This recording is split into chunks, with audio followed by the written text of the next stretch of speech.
The July 12, 2023 Planning and Zoning Commission meeting to order.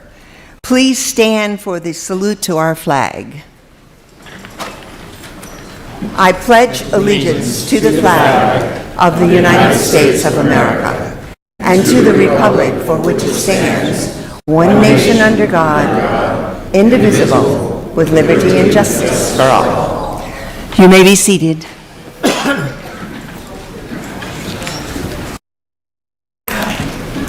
We have a new commissioner with us today, so I'm going to welcome Michael Bradshaw. Commissioner Bradshaw is representing District 1 and Travis Lingenfeller and is from the Colorado City area. Well, thank you.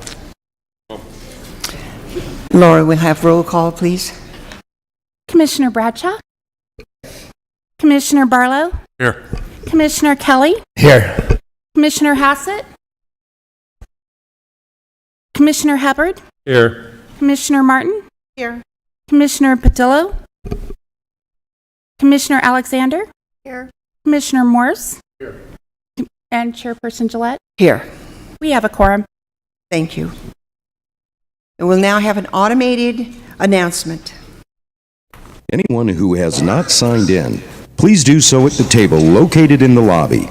Should anyone wish to speak, please complete a request to speak form, which is also located on the lobby table next to the sign-in sheet. A request to speak form must be completed for each item you would like to speak on. Please note, there are stairs on the right, left, and center aisles, and we ask that you use caution when using the stairs. There is also a ramp located to the audience's left. If anyone has written comments, exhibits, petitions, photos, or letters they intend to present at today's meeting, have 17 copies and give them to a staff member at the back of the auditorium. Staff member, please hold up your hand for the audience. If you do not have 17 copies, you may use the overhead camera to present your documents. Please place your documents on the podium and line it up with the arrows indicated. If you want your documentation to go on record, you must hand them to the clerk after your presentation with the agenda item number clearly marked on the documentation. Members of the public cannot speak to staff members that are seated at the tables with microphones during the meeting. If you have questions, please see the staff member located in the back of the auditorium. All speakers will be limited to 2 minutes to make their presentation statements. Everyone, please turn off all cell phones or place them on vibrate during the meeting. If you must take a call, please leave the meeting area and go outside to have your conversation. We also ask the audience to refrain from talking with one another during the presentations and discussions. Today, the Planning and Zoning Commission will hear public testimony and then forward a recommendation to the Board of Supervisors. Everyone attending the meeting is asked to remember that the administrative building and campus are tobacco-free areas, which means no smoking is allowed from curb to curb. No food or drinks are allowed in the auditorium except for bottled water. If there are any items remaining on the agenda, the Commission will break for lunch for 1 hour per the Chairman's discretion. Thank you. Today, the Planning and Zoning Commission will hear public testimony and then forward a recommendation to the Board of Supervisors.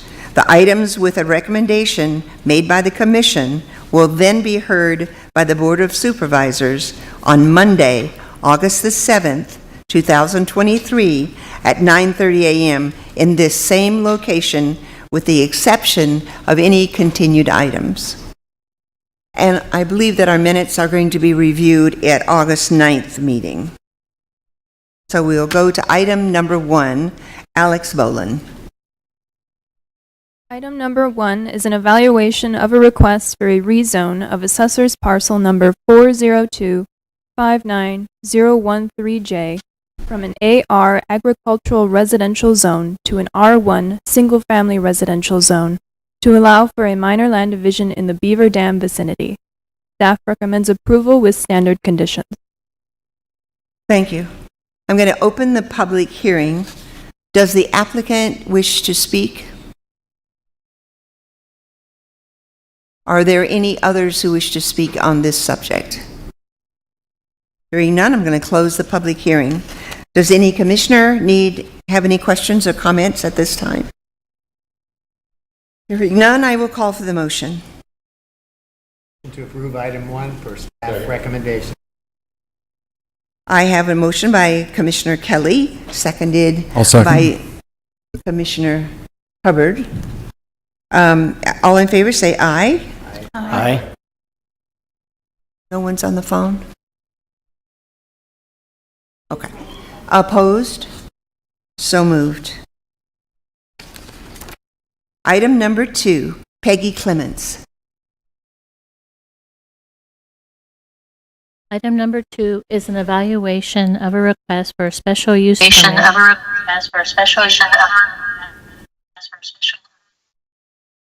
for assessor's parcel number 404190088 to allow for a 130-foot tall wireless communication facility in an AR agriculture residential zone in the Centennial Park vicinity. There are currently 9 letters of opposition. Staff recommends approval per standard conditions. Thank you. I'm going to open the public hearing. Does the applicant wish? Laura, this says that the applicant will be on Teams.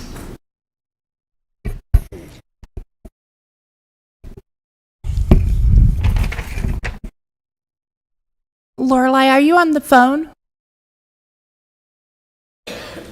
Yes, I'm on the phone. Did you want to make any statements at this time? I'm going to have my colleague Justin Causey provide that. Okay. Yes, we have a brief presentation. Correct. prepared for- That will be brought up as you speak. Perfect. So I don't need to share the screen or anything. Okay. So you can go ahead and make your presentation, please. Okay. My name is Justin Causey. I'm the land use project manager here representing SBA Towers. I appreciate you guys taking the time to review the project. We are here seeking the recommendation for approval for the 130-foot monopole cell tower. As staff presented, we are located in an agricultural residential zone. The parcels surrounding the project parcel are also zoned agriculture residential with minor residential development to the east. This tower will be housing one carrier with the hope of future carriers to locate on this tower rather than building another tower. So the height of the tower offers good coverage and capacity. Also offers housing for a new future carrier as other carriers look to provide coverage in the area. This will be a 100-foot by 100-foot lease area to allow for that future growth. But as of now, we have 2 concrete pads proposed, one for the emergency generator and one for the ancillary equipment. Currently, we are asking to move the tower 30 feet to the west from what is proposed in the plans. This is also moving it further away from any neighboring residential development. We just want to move it more to the center of the lease area. One of the items here is we want to provide coverage to State Highway 389. The intersection just to the north on Airport Road is shown as one of the busier intersections along 389. It isn't terribly traveled by many people, but this intersection does have a lot of frequent travelers from the airport. Couple of the items or a couple of the services that we need to provide to will be medical clinics just to the west, and then also this will be providing coverage to any of the schools nearby. Also wanted to show quickly the coverage maps on slide 6. slide 6 shows what the existing coverage of Verizon's, or it shows Verizon's existing coverage. You can see the cross in the center red, that actually represents the airport runway, and the green patch to the right-hand side of the airport is where this tower is proposed. Green being or blue being the worst coverage, and red being the best. Red, you can actually have good coverage within a building. Blue, you're only going to see good coverage when you are walking. Green is typically in a car. So you can see there is not very strong coverage in the area. And if you move to the next slide, slide 7, that shows the proposed coverage once this tower would be built. You can see the coverage is stretching, a good coverage is stretching all the way through to Cane Beds and other communities. This will allow for future growth. They are seeing a slight population uptick, and it does show that that will continue over the next few years, few decades even. But it does provide the coverage. And if you go back to slide 6 once more, you do see the drastic difference that we have now. And then slide 8 is actually the existing towers in the area. All the blue dots represent those existing towers. We looked at those current existing towers for co-location opportunities rather than building a new tower. Some were not of sufficient height, but most were just not in the search area. Most are in Colorado City or at the airport. And if you're that close to the airport, we couldn't extend to get the coverage. So this is why we are proposing a new tower. We typically do like to go with co-location, but there is a need for a new tower, and hopefully this will provide an opportunity for co-locators in the future. But again, I appreciate everyone's time, Commissioner and staff's effort through this process, and happy to answer any questions. Do any of the commissioners have any questions? Yes, I do. Commissioner Alexander. Can you tell me the exact location of the tower on this property? Is it closer to the commercial property there, or is it on the other end? It's on the northwest corner of the property. So yes, it is on the commercial side. Any other questions from the commissioners? Yes, Commissioner Gillette. Commissioner Bradshaw. So, have you been to this site and seen the aesthetic impact that this tower will inflict on the residences and the area? Our team has. I myself have not, but I have looked at all of our site photographs, scanned the area, but our engineers did go out there to walk the site. I do understand the area's aesthetic with the mountain range to the right, or to the east. So I have a good idea of what is in the area. One of the things we do look at is how we can stealth these facilities, usually with existing structures, or even if there's trees tall enough that we can emulate. Unfortunately, in the area, most of the vegetation is low. So the tower, we thought the tower was the best option.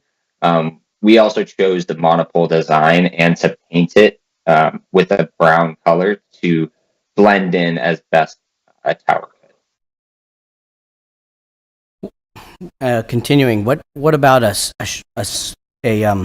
substantially smaller tower? 130 feet. I didn't see any of the towers on the existing towers that were of that height.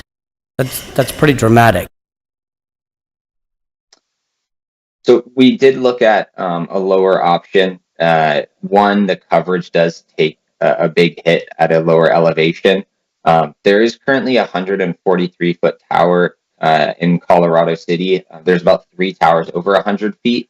The towers to the west near the airport are just too close to that runway to have sufficient height. One of the reasons that we do have this proposed at 130 is to avoid having to build 2 towers or more to fill that same coverage gap. And this will also, like I said, it will allow future carriers to locate on this tower rather than building a tower of their own. Thank you. I have one person who has signed up who wants to speak on this subject. So would you please come to the podium, Kevin LeBaron? Yeah, I need your name and your address, and you have 2 minutes.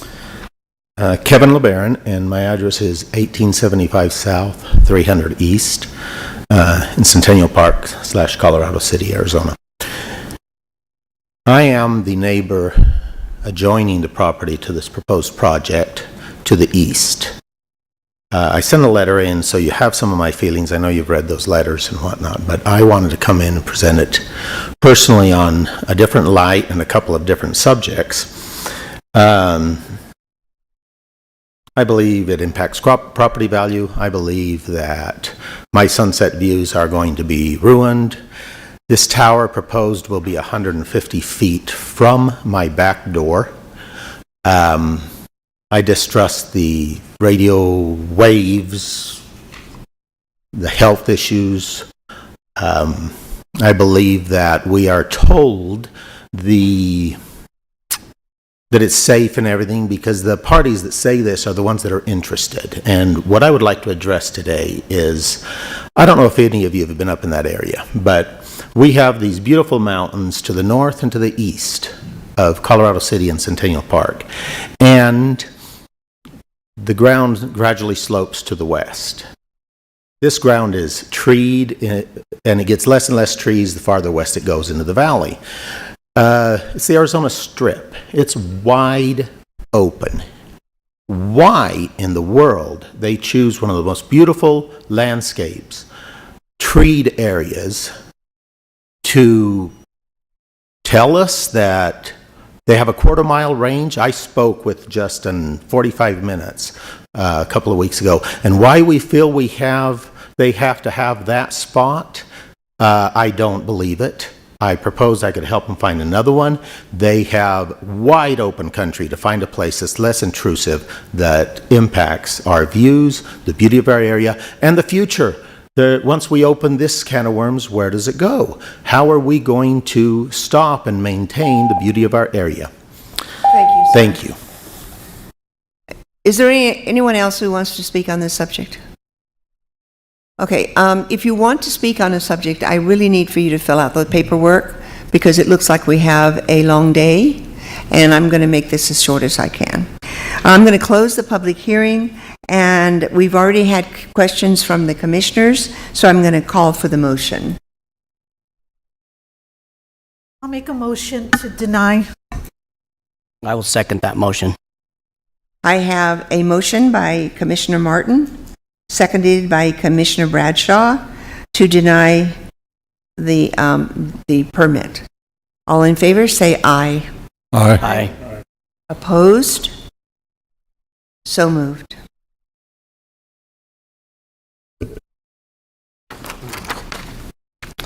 I have item number 3, Alex Boland.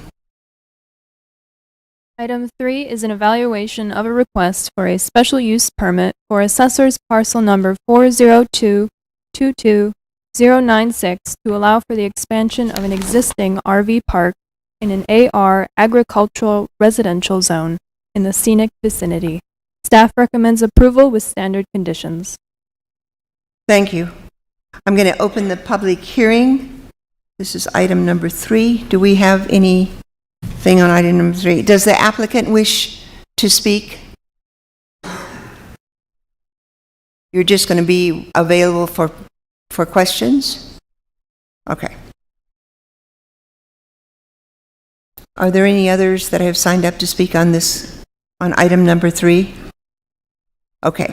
Then I'm going to close the public hearing and ask if any commissioners have any questions. Hearing none, I'm going to call for the motion. I'll move to approve the item with staff recommendation.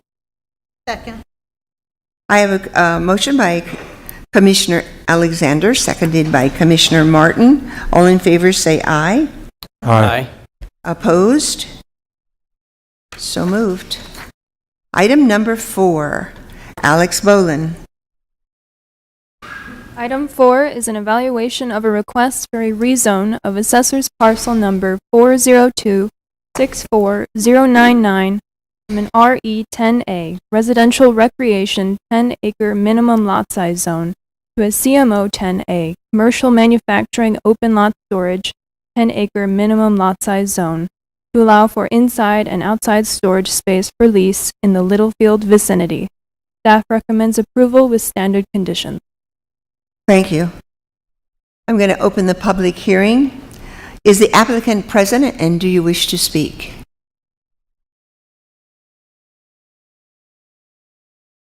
Okay, thank you. I do have a. Okay, Commissioner Alexander? Martin, excuse me.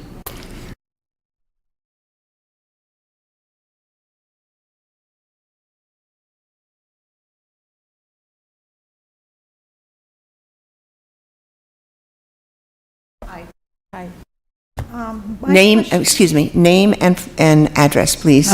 Kim Green, 2002 South, 1100 West in Woods Cross, Utah.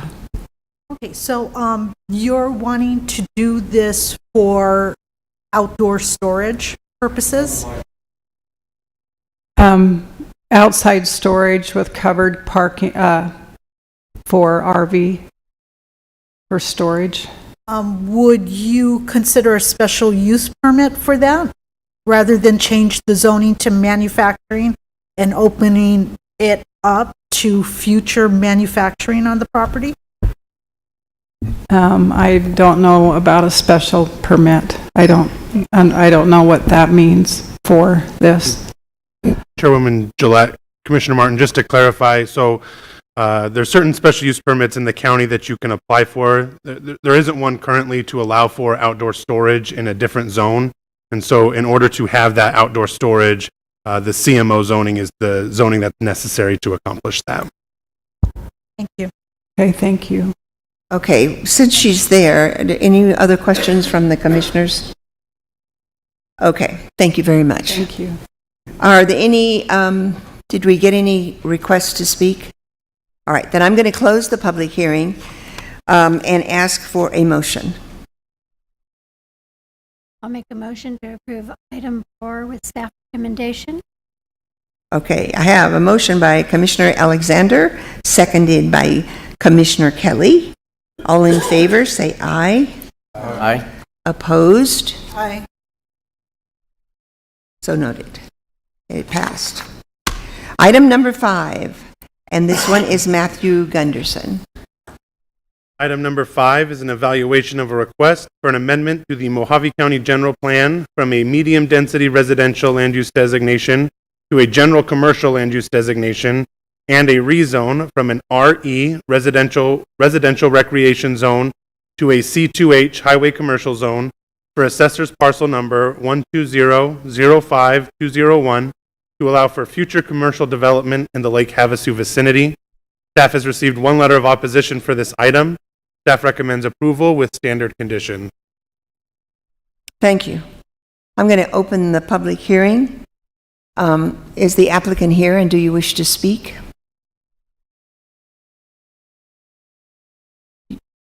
Come to the podium and give me your name and your address.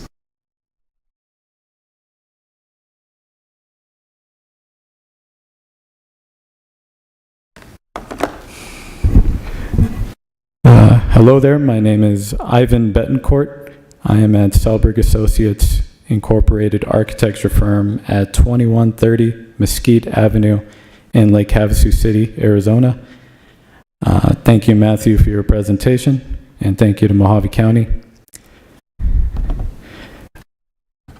We hope to receive support from the community and Mojave County staff for the rezone to the C2H general commercial highway zoning, with no development occurring with the current residential zoning of the property.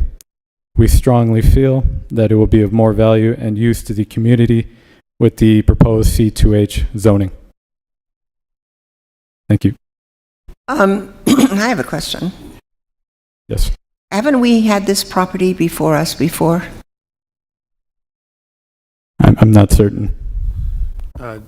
Chairwoman Gillette, there was the property that was south of Hyde Park that came before the board for a storage facility. Yes. That was a while ago. This is the property that's north of that Hyde Park Drive. North of the Hyde Park. Okay. All right. Thank you very much. Thank you. Do we have any others that wish to speak on this? Commissioner Gillette? Then, wait, hang a second. Close the public hearing. I'm going to close the public hearing. And do any commissioners have questions? Commissioner Bradshaw. So what, do you have a proposed use for this yet, or is it just a general zone? Is there any concept or idea of how you plan to use this property? There's no planned use yet. No site plan in place at this time. So, no. Any other questions? Commissioner Morris? Yeah, this planned just to be another storage unit There is no storage facility planned at this time. at this time. At this time. You do know how we are in storage units over there. Yes, I do. Yeah, I believe the property that's right in front of yours came before us for storage units, and it was turned down because of the access. Okay, I'm I going to... just have a clarification. Okay, Commissioner Martin. Your application is for general commercial, not manufacturing, correct? Correct. It's highway commercial, actually. Well, highway commercial, but it's not manufacturing. Okay, I'm going to close the public hearing. Thank you, sir. Thank you. And now I'll call for a motion. Motion to approve with staff recommendation. Second. Okay, and the second was from Morse. I have a motion on the floor. All in favor say aye. Aye. Opposed? Aye. One opposed. Okay. Thank you very much. Item number 6. And this one is Peggy Clements. Item 6 is an evaluation of a request for an amendment to the Mojave County General Plan from a rural development area land use designation to a general commercial land use designation and a rezone from an AR 36 agriculture residential 36-acre minimum lot size zone to a C2H highway commercial zone for assessor's parcel number 339-32003 to allow for an RV park and convenience store in the Golden Valley vicinity. Staff recommends approval per standard conditions. Thank you. I'm going to open the public hearing. Is the applicant here, and do you wish to speak? She will take questions. Anyone else? I guess we don't have any requests to speak on this, so I am going to close the public hearing. Any commissioners have any questions of the applicant? Hearing none, I will call for a motion. Motion to approve with staff recommendation. Second. I have a motion by Commissioner Alexander, seconded by Commissioner Martin. All in favor say aye. Aye. Opposed?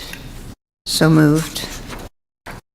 Item number 7, Matthew Gunnison. Item number 7 is an evaluation of a request for a rezone of assessor's parcel number 306-01069 from an AR 36A agricultural residential 36-acre minimum lot size zone to an AR 8A agricultural residential 8-acre minimum lot size zone to allow for a minor land division in the Golden Valley vicinity. Staff recommends approval with standard conditions. Thank you. I'm going to open the public hearing. Is the applicant here, and do you wish to speak? She will take questions. Do we have any other requests? Laura? Okay. I'm going to close the public hearing, and does any questions from the commissioners? No.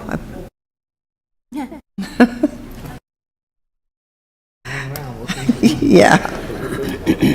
I will now call for a motion. Motion to approve with staff recommendation.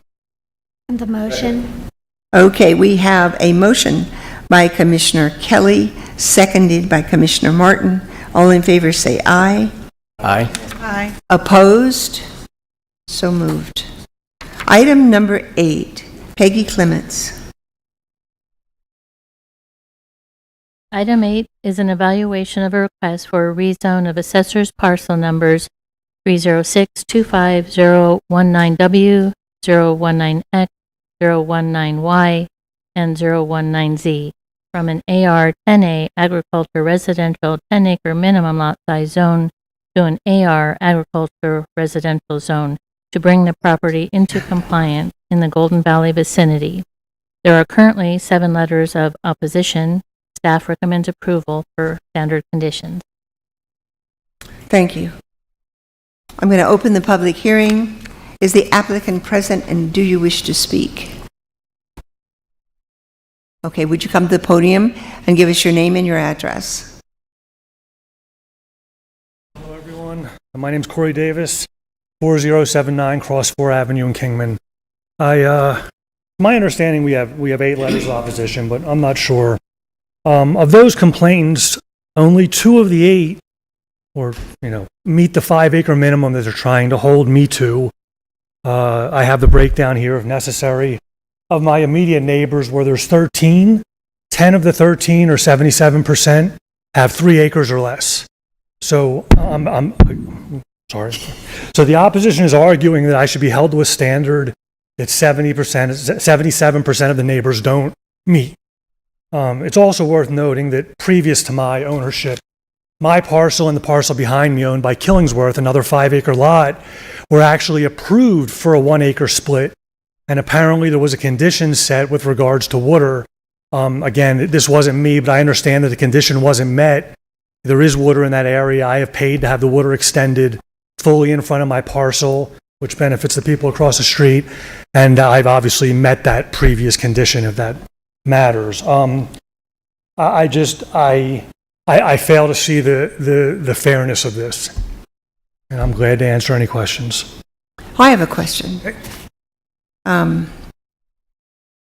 So you want to move this to a 1-acre parcel? I mean, rezone it? Yeah, it was a 5, and now it's a 1.5 and 3 1.1s. Okay, and what are the majority of the properties around your property? Okay, well, of the 6 complainants, there's a 6-acre parcel, a 5-acre parcel. There's 3 1.73 acre parcels, 2 2-acre parcels, and my immediate neighbors across the street from me both have 1.05 acre parcels.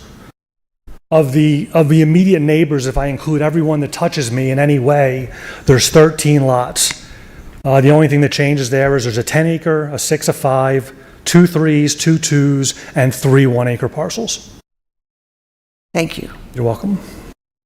Any other questions? Yes.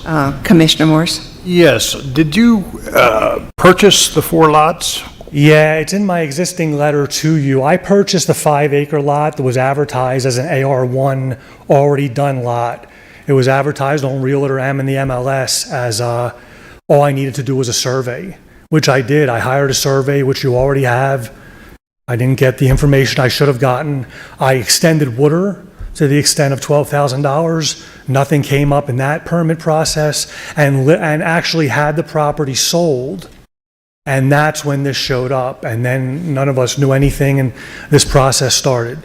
There's a lot of mistakes made here. The buyer previous to me that purchased the 5-acre lot before I did also was under the impression that it was an AR1 zone parcel.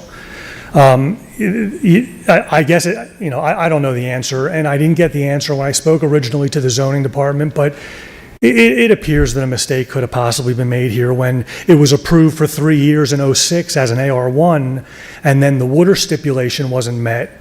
It seems as if it reverted back to AR10, but maybe didn't change on the GIS, which seems to be what everyone here uses. Again, I'm not the realtor, I'm not the surveyor, I'm not the water company, but it puts me in a very bad position.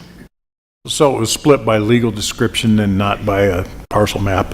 It was not split when I purchased it, but yes, I had it split believing that it was AR1, so then it was legally split but not conforming. And again, my surveyor didn't inform me of this, and it just goes on and on. 70% of my neighbors have under 3-acre parcels, and they're all yelling at me.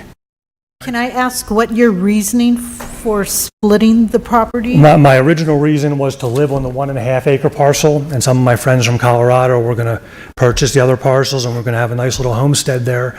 After this welcoming, I won't be doing that. I'm going to sell the parcels. Thank you. Are there any other questions? Gillette. Commissioner Bradshaw? So you have 4 parcels planned here. Do you have, what about public access? Are you going to have to grant some additional access? I have 13 neighbors touching me on fairly decent roads. I don't think there's an access problem. The biggest argument was water. So I think that my question stems from actual dedicated public right-of-way. Do you have dedicated public All right-of-way? all parcels hit Newgard Avenue. So they all have access off of Newgard, and the furthest parcel to the right, the 1.5 acre parcel, has access off a little, there's supposed to be a road there called Cove, but there really isn't.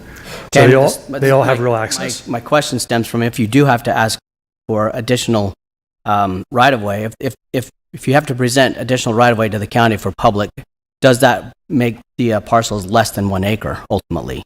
And would you then have to reconfigure them? Well, obviously the one on the end is 1.5, so I do have some acreage that I could use for another purpose, but I don't think there's need for other access. I'm on the main road with the parcels are in that direction. They all have access on Newgard. Thank you. I'll talk to you. And what's the water service to the property? You have a copy of that also. It's Pioneer. I didn't bring it up with me. It's Pioneer Water Company. Okay. The receipts are in there. The extension was 440 feet. The property already had city water. Opposed to all the arguments made that there's no water there, city water was already on the corner of my parcel next to Cove. Not knowing that any of this was non-compliant, I went to the water company and had water extended so it reached my fourth parcel. So it now runs right down the middle of Newgard, which benefits the neighbors on the other side of the road if they decide to hook up. Chairman Gillette, if I might address Commissioner Bradshaw's question as far as additional right-of-way. I was going to talk to him after the meeting. No, it's a very valid question. Currently, the parcels go up to the center line of what is Newgard Road. If additional right-of-way were required, typically it would be a 25-foot right-of-way or one of those. But looking at the distances that he currently has, that additional 25 feet would still keep the properties over 1 acre minimum. So a rezone to 1 acre minimum would still allow for additional dedication. And if the commission desired to, that could be a condition of the rezone, is to dedicate that 25 feet to be added to Newgard. Thank you. Okay, thank you. Thank you very much. Thank you. I have a James Saris. I'm so sorry that I don't know how to pronounce your name. Saren, that wishes to speak.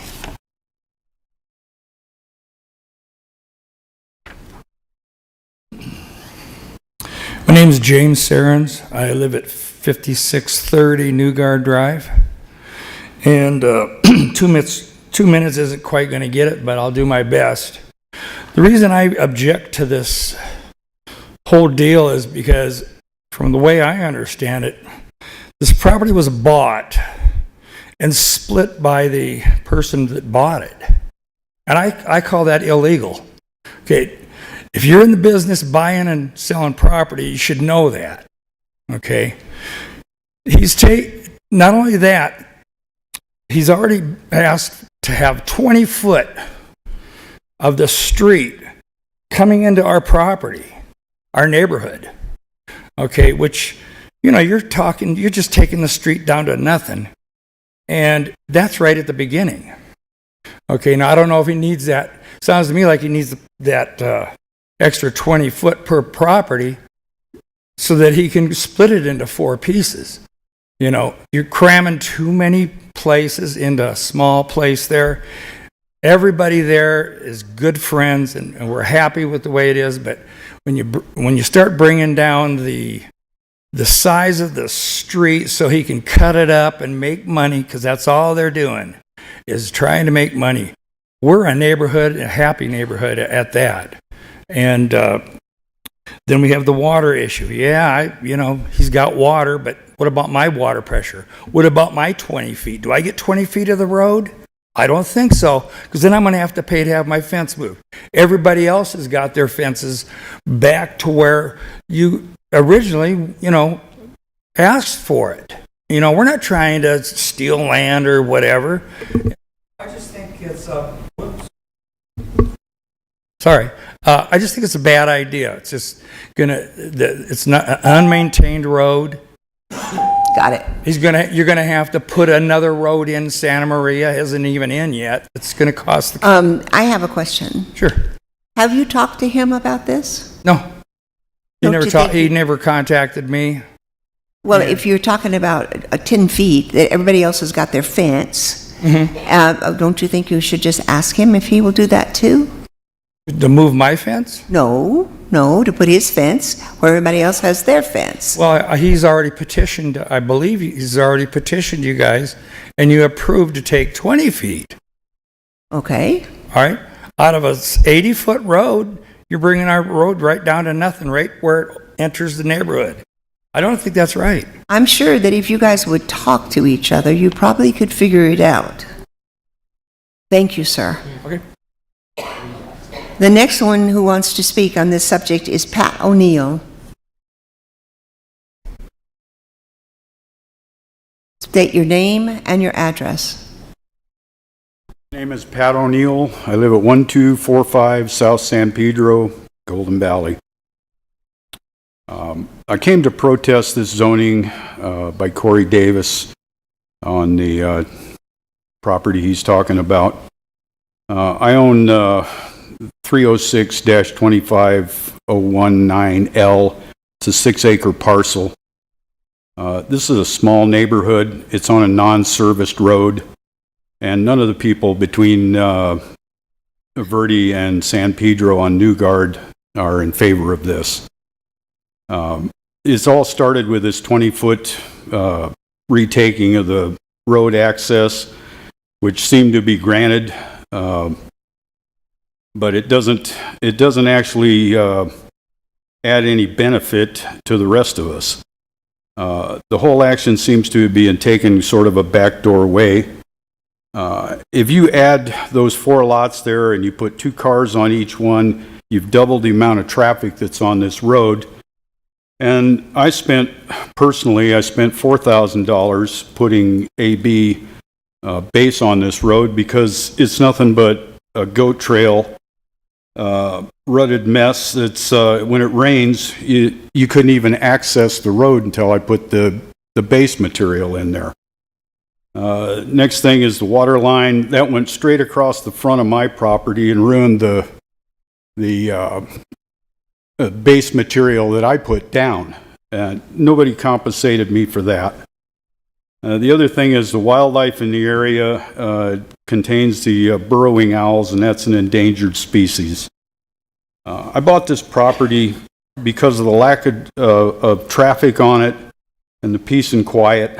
That's what I want. I see no reason to reward him for doing this stuff on the backdoor direction and the way they've done it. Thank you. I just asked you to consider that. Thank you. I am going to close the public hearing and ask if the commissioners have any further questions. Commissioner Alexander? Yeah, I guess mine's a little more in the comment area. If we were Speak into the mic. You got to speak into the mic, please. If we as a commission require the owner to dedicate the additional right-of-way, 25 feet, I believe you said? Chairman, if I may, it looks like I need to correct, looking at this a little bit closer, it looks like I need to correct some of my statements. It looks like there is already a 100-foot easement that has been granted through there. And my initial assumption would be that it would be a 50-foot right-of-way going across the top of the property. There's already been, based on what we can see right now, and I apologize not having all of the information right away, but what we can see right now, it appears We do have the information. If I could only,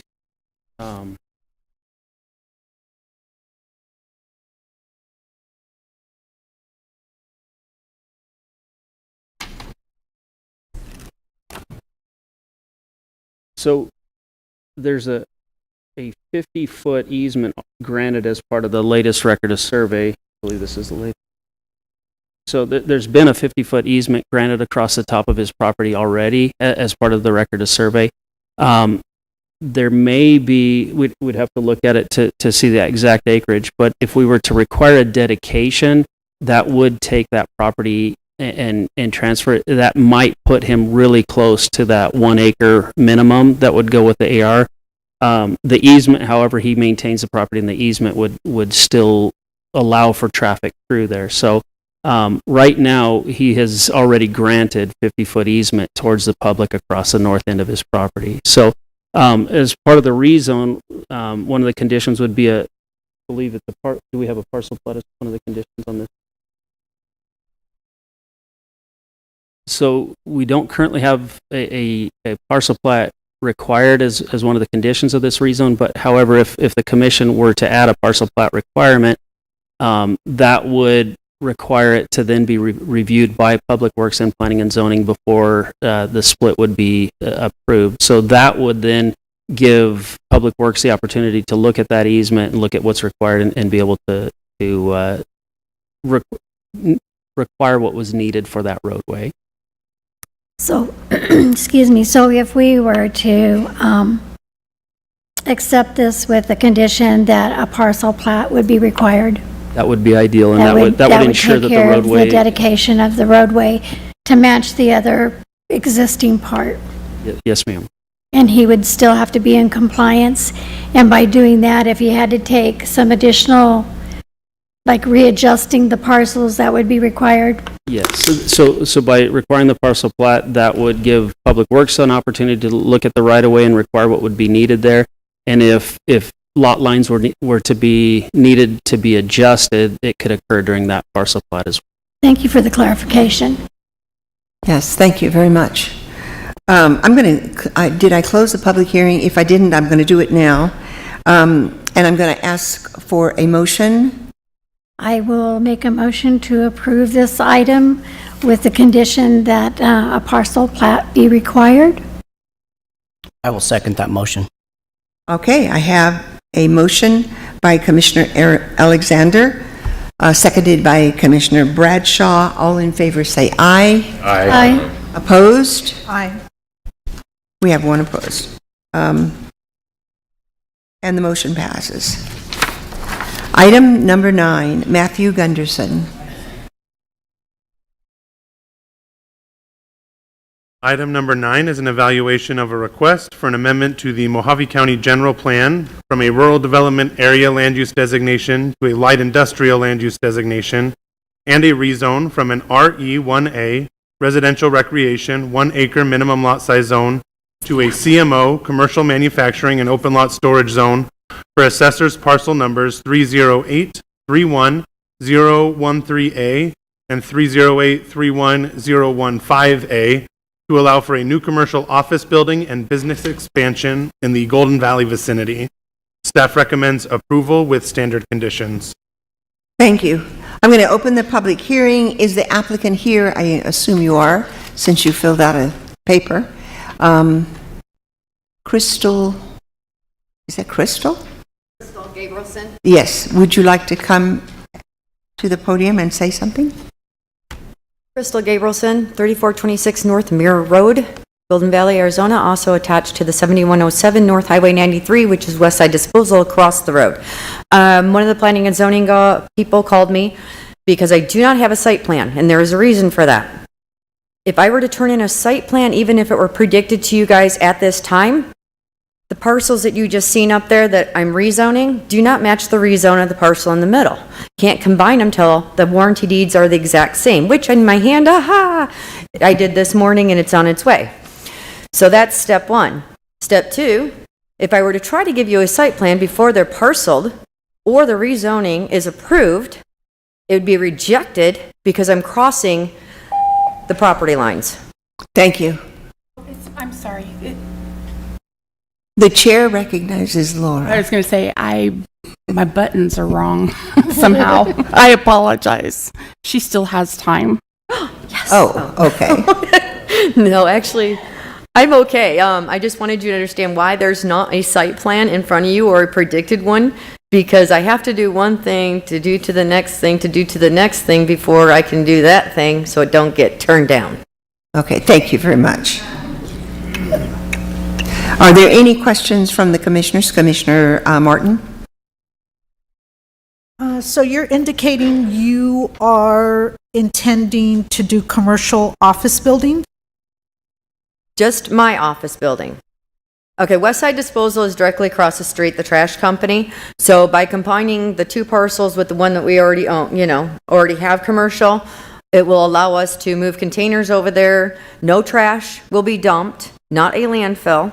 But I do have roll-offs, front loads, 96-gallon totes, machinery. And yes, I'm going to be putting a commercial office building, which will be more accessible to public. It'll be safer for public, more parking space for public, and because we are growing, institute the ability to hire more people without overwhelming the small office I have now. Thank you. Thank you. Any other questions? Then I'm going to close the public hearing. Thank you very much. And now I will call for a motion. I'll move to approve this item with staff recommendation. Second. I have a motion by Commissioner Alexander, seconded by Commissioner Kelly. All those in favor say aye. Aye. Opposed? So moved. Item number 10, Peggy Clements. Item 10 is an evaluation of a request for a rezone of assessors parcel numbers 206, 26, 111C, 111D, and 111E from a C2 general commercial zone to a C2H highway commercial zone to allow for a truck repair facility in the Golden Valley vicinity.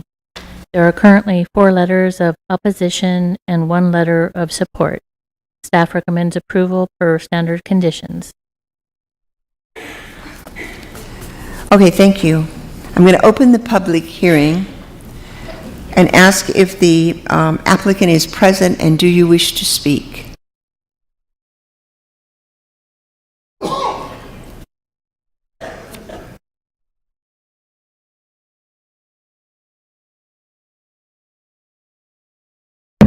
Good morning, Honorable Chairman, Commissioners. My name is Kathy Tackett Hicks. I'm acting as the owner's agent.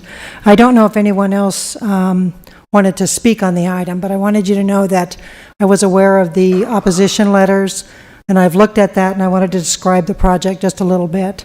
So I processed a rezone for this particular site previously, a few years ago, for a higher density residential use. We got opposition on that as well.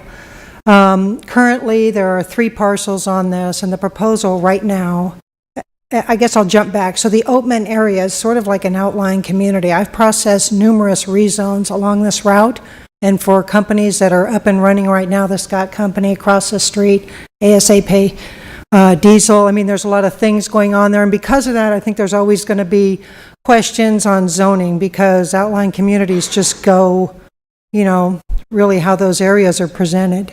I just wanted to point out a few things on this parcel, though. There are currently 3 parcels. It is already zoned as C2. This is a request for C2H, and the only reason that they need the C2H is because the proposed user, who is, I believe their name is JMT Trucking, they own 14 flatbed trailers and trucks. They need a site to put those at night and then pick up a trailer and haul. They would anticipate 3 or 4 trips a day. We would combine the lots so that instead of having at least 3 different companies exiting on Morgan and McConico in different areas, we'd be able to funnel all access and therefore mitigate some of the surrounding property concerns with access just maybe off of Oatman, and we hoped maybe the first 200 feet on McConico. The reason we want to address McConico is because on the east side, that is already zoned C2H. That's a Little Debbie site. At some point, they'll want to expand as well, so we thought at least that use crossing would not be negative for the property owners. I'm very happy to answer any questions. I've looked at this numerous ways.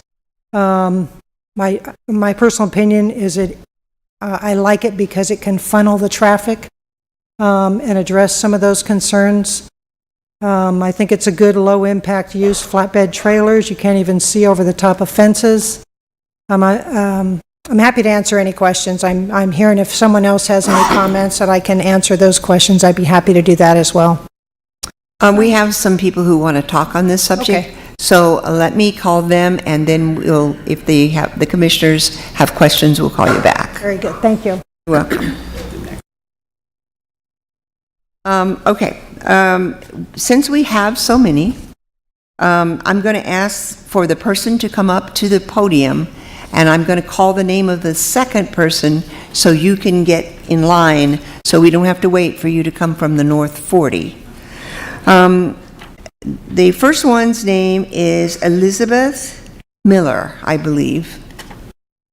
And behind her is Harley Petty.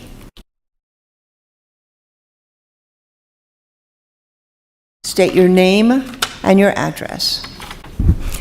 Good morning. My name is Elizabeth Miller. My address is 3194 West McConaughey, Golden Valley. I live in the quiet residential neighborhood of Walnut Creek Estates, which is comprised of almost... Excuse me. Sir, you can't talk to them. Okay, go ahead. I live in the residential neighborhood of Walnut Creek Estates, comprised of almost 300 homes. I'm here today to request the Planning Commission deny the rezone request of 3 parcels at the intersection of Oatman Highway and McConaughey Road from general commercial to highway commercial to allow for construction of a truck repair facility, which was on the notice. I realize the property owner likely has the right to build a facility as currently zoned, but I believe the rezone would result in an extremely large complex to accommodate commercial semi-trucks. If such a facility is established at this location, it will increase traffic, especially large trucks, be unattractive with disabled vehicles waiting to be worked on, degrade the condition of the existing roads, increase dust, noise, and pollution levels within the immediate residential neighborhood, and potentially damage property values and resale ability of homes. This property is adjacent to the only paved entry road to Walnut Creek Estates, McConaughey Road, which is utilized by the majority of residents. I request the commercial entrance to the property be restricted to Oatman Highway, the entire area be enclosed to limit the view from neighboring properties. I ask the current zoning be retained and the rezone be denied. Thank you very much. You're welcome. And the next person is Harley Petty, and standing in line is Alex McAfee. State your name and your address. Hi. My name is Harley Pettit. I have interest at 3045 West Carmichael Road.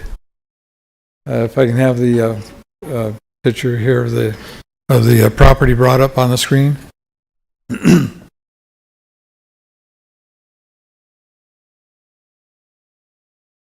This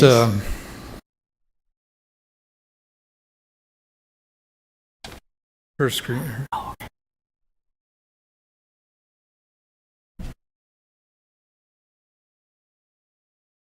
The property in question here is an entrance to Walnut Creek Estates, and it's you can see there's a brick wall, and it also has Walnut Creek Estates on there.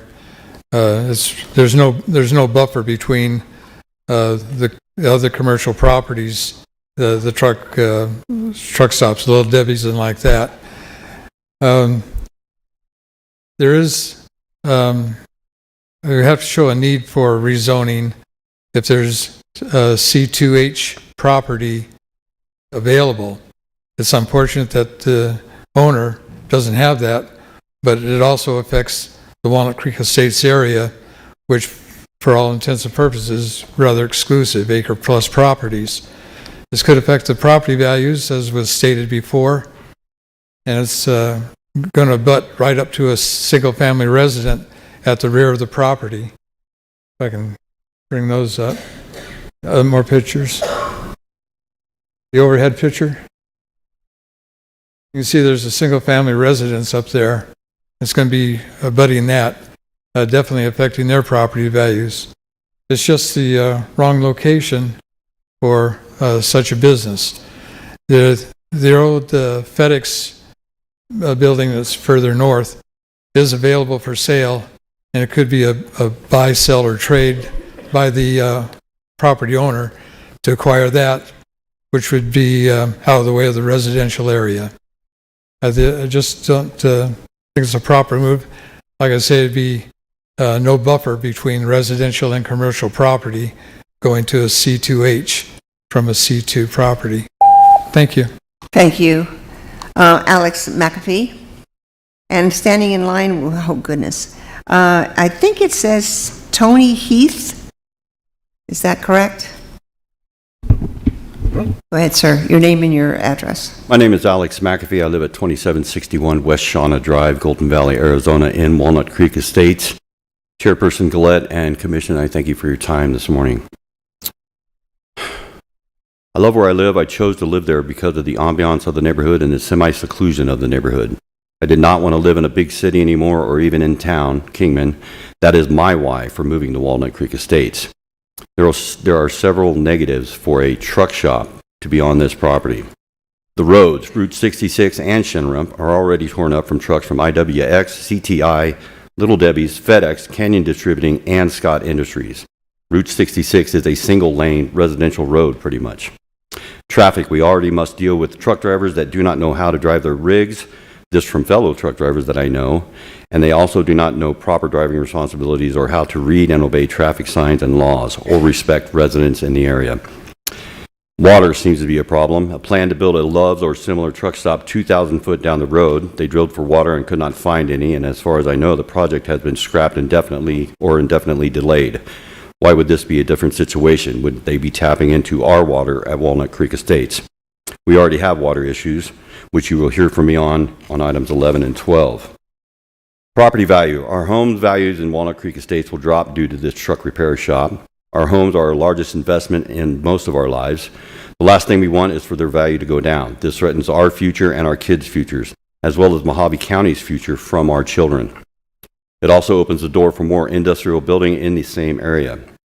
The aesthetics, this bulky trucks repair shop will demoralize the look and attraction of Walnut Creek Estates, continuing to lower property values as well as causing the neighborhood to suffer from probably more crime, because we really do not get the police, sheriff's coverage that most neighborhoods get, as we watch out for each other and keep the criminal element at bay, with our God-given rights of freedom, liberty, and the Second Amendment. I-11 corridor will be built in the future, hopefully before I die. This will change the traffic in downtown Kingman as well as the surrounding areas. Is this really the best place for a truck repair shop in order to make money for true financial gains? I'm all for economic development in Mojave County, but we must reserve the right to be logical in our decisions for such development. There are a couple positives. Financial gain for one person, the owner-builder of said truck stop. Better financial gain would come from a truck stop in a more accessible place. My question to this committee is why? Please explain to me why we would put something in a residential area. Would you like a truck repair shop next to your house? Thank you, sir. The next one up is, I think the name is Tony Heath something. You guys need to write. And then, and this looks like Chief. Come on, people. Chief something. Anyway, you're in the bullpen. Okay. My name's Tom Etherington. I live at 3105 Rancho Road. I'm against this project due to the fact of the outdoor storage. Our property values will go down. Access to the trucks coming in and out of the residential areas. Thank you. You're welcome. And the next one is there someone here whose first name is Chief? It's C-H-U, and it looks like a J, and the last name starts with a D? Okay, would you please come to the podium? And the next person is Ramon Olson. State your name and your address. Hi, I'm Cheryl Demers, and I live at 2918 West McConical Road. And I oppose this, obviously, because it's 5 houses up from where I live. And it will devalue my property value. And I agree with everything everybody said. I don't want a bunch of tractor trailers on the end of my road. I mean, it's not even a half a mile from where I live. Thank you. You're welcome. Ramon Olson. And standing in line is Jim Consuelo. Hi, my name is Ramona Olson. I live at 2689 West Shauna Drive in Golden Valley. I'm completely adjacent to the proposed site. I live across the street. The noise, the dust would be definitely take away from our property. The road repair that is desperately needed out there with the semis that are already coming and going on Shinnerup and exiting from Interstate 40 to Oatman Highway to make sure that the area would be properly fenced in. There's a diesel repair shop less than a quarter of a mile down the road at the intersection of Oatman and Shinnerup. I don't believe there's truly a need for another diesel repair shop less than a quarter of a mile away. The one that is down the road, constantly full of trucks and semis, it just looks like a disaster. And to have that right adjacent to a housing development just does not seem adequate. Thank you. Thank you. Ramon? Is it Ramon? Ramona. Oh, Ramona. Sorry. So I need Jim Yes. Your name and your address, please. I'm sorry. No problem. Good morning, Commissioners. My name's James Consolato. I go by Jim.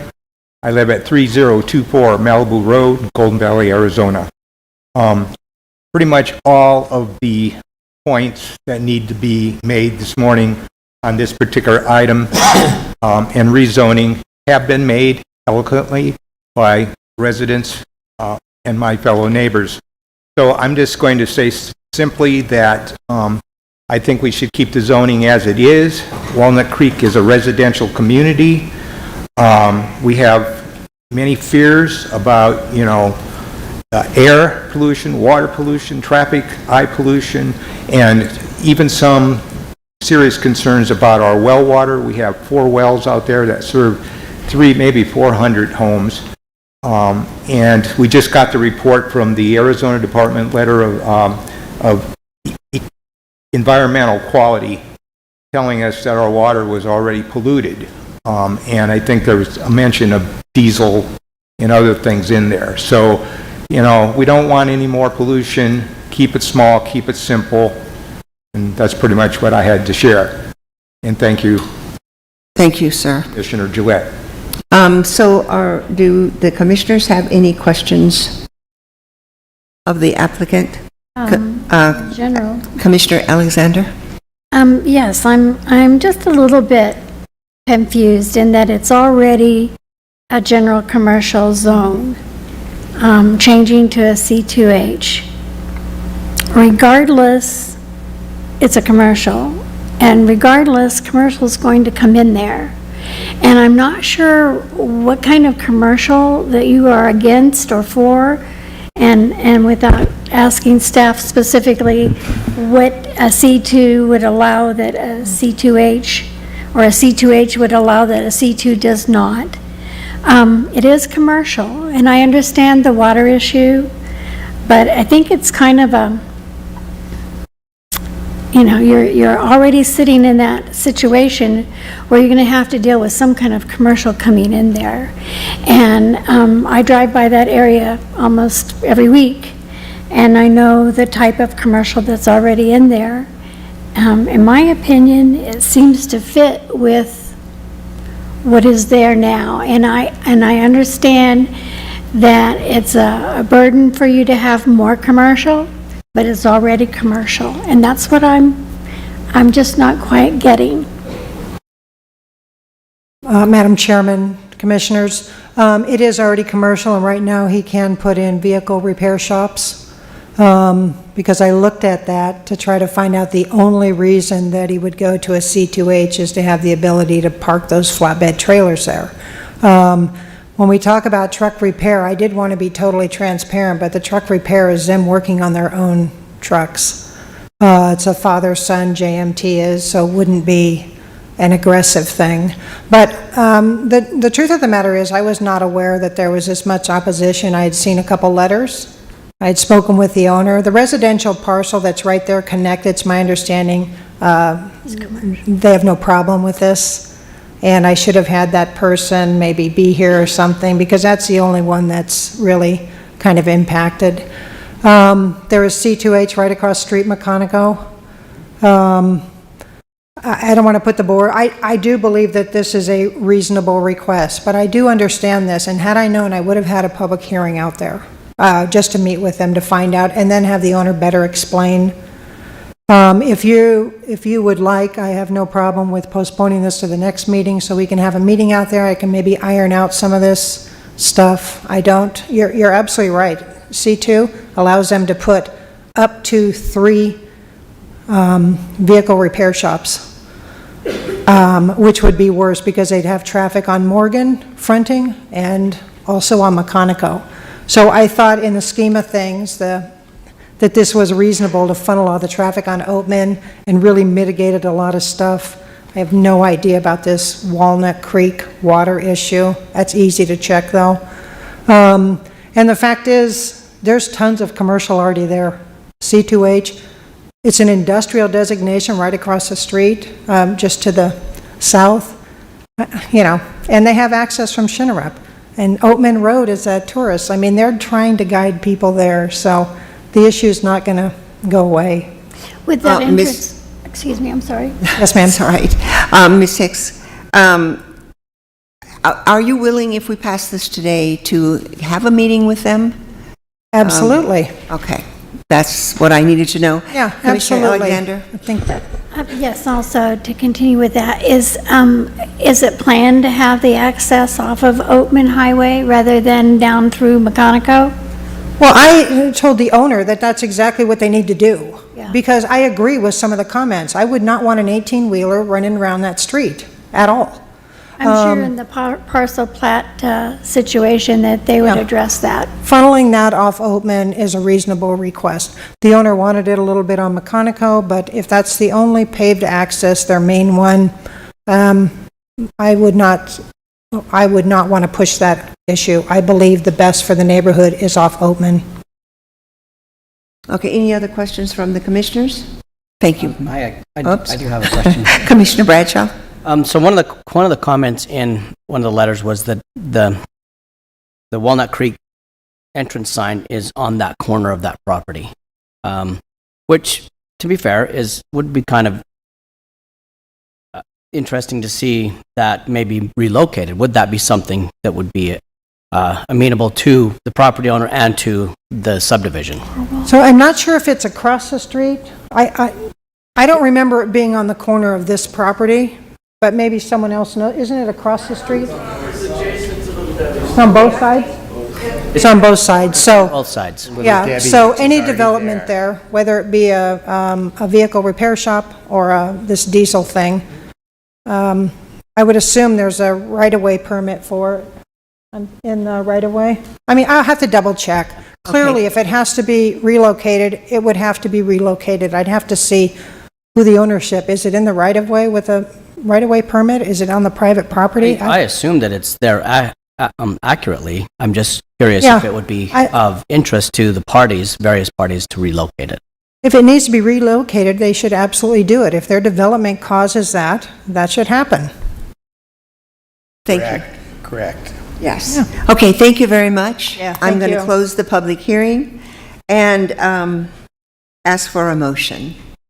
I make a motion to postpone this to our next, No, continue this to our next meeting, to give the applicant a chance to meet with the neighborhood owners. I have a motion on the floor. Do I have a second? Second the motion. Chairwoman Gillette, Commissioner Martin, I think our preference is typically to continue an item to a date and time specific for noticing requirements. I make That a would- motion, I revise my motion To August 9th at 10 a.m. to continue this item to August 9th at 10 a.m. Second the motion. And the main purpose of this is so that you can have your meeting with the property owners adjacent. All in favor, say aye. Aye. Opposed? Aye. Aye. Aye. So move, I guess, Can I let's call clarify? for a roll call. Okay, thank you. Okay. Commissioner Bradshaw, Nay. Commissioner Barlow, Commissioner Kelly, Commissioner Hubbard, Commissioner Martin, Aye. Commissioner Alexander, Aye. Commissioner Morse, and Chairperson Gillette. Nay.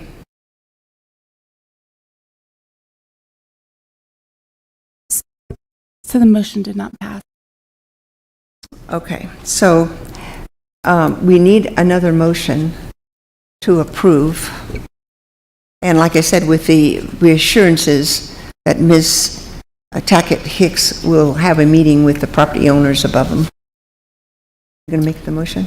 I will move that we approve this request, understanding that there is going to be a discussion with the property owners and that this is going to the Board of Supervisors for the ultimate approval. Do I have a second? I would second that with a condition, if I may. That they do restrict the access, the truck access to Orban Road for the operations. Oh, that would be Is Commissioner Bradshaw amenable I can to amend do his it. motion? Okay, thank you.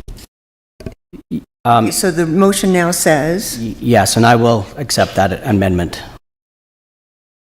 That says that we with restriction to access off of the Oatman Road. Is that what that is? okay, I believe that you want a discussion?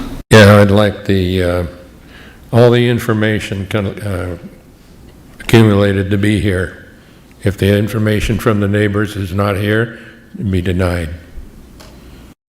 We have quite a bit of information. They're supposed to have you said they're going to have a meeting with the people out there.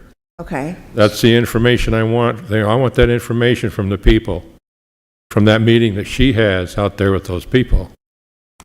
Well, understand why I'm making this motion is because I believe it fits within the context of what this property was slated to be for since it was developed.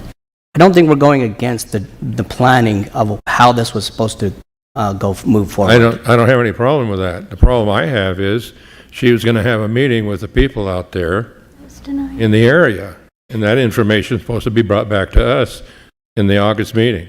Well, and understand this That's is what we're I want. recommending. But wait a minute, that motion got turned down. We don't have that motion any longer. We have a motion now to approve with the condition on the road. And understand we're a recommending body. This meeting can be held before before the Board of Supervisors meeting and then can be addressed then. All we're saying is this meets the general realities of what this property was slated for. Yes. Okay, I have a motion on the floor. All in favor say aye. Aye. Opposed? Okay, the motion passes. I am going to take a recess for 10 minutes. Body break.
This meeting will come back to order. What we're going to do now is we're going to move number 17 up and take care of it right now because we have so many people here for that. So it's item 17, staff report by Peggy Clements. Item 17 is an evaluation of a request for a special use permit for assessor's parcel number 333-29088B to allow for an RV park in an AR 7A agricultural residential 7-acre minimum lot size zone in the Val Vista vicinity. There are currently 15 letters of opposition and 3 letters of support. Staff recommends approval per standard conditions. Thank you. I'm going to open the public hearing and ask if the applicant is present. And I understand that the applicant is available on Teams. Would the applicant like to say a few words?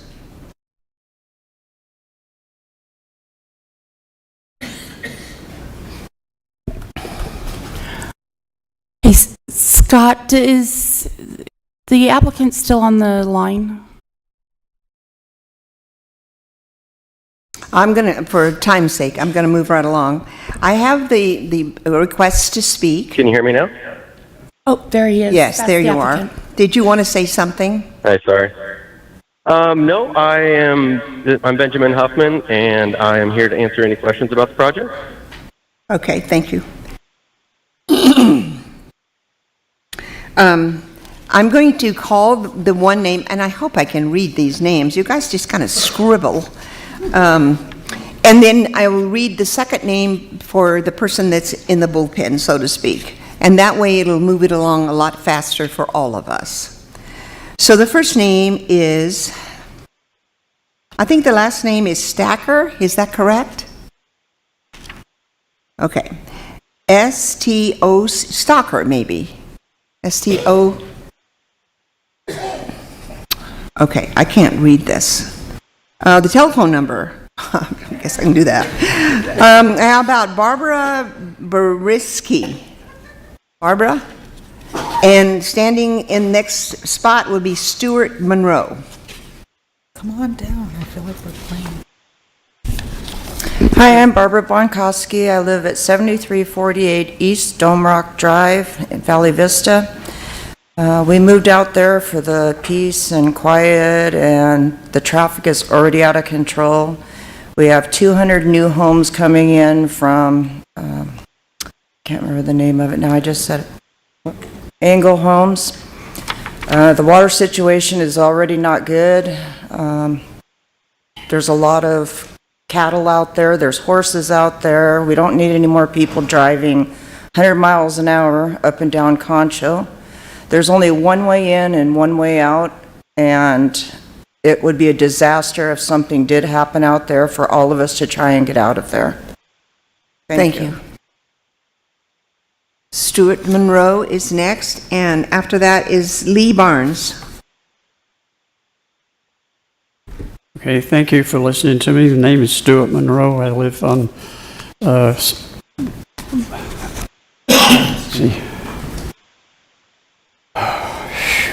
Let me just get on with this.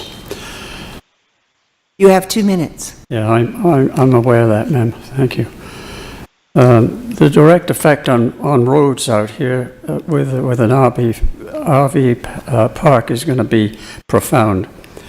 What I would request or consider, have you consider as the proponent, create maintain a road from the south and then east through his property to Highway 66, and with citizen access through the RV park to Highway 66. Water supply, the effect on long-term water supply is uncertain, but most likely to be negative. Truxton Water Service their ability to absorb this increase in high-density living is questionable and should require a thorough engineering examination of the system, with a requirement that the proponent have to consider drilling and And that in itself, again, would put an added demand on our wells, and we're already drawing down our well.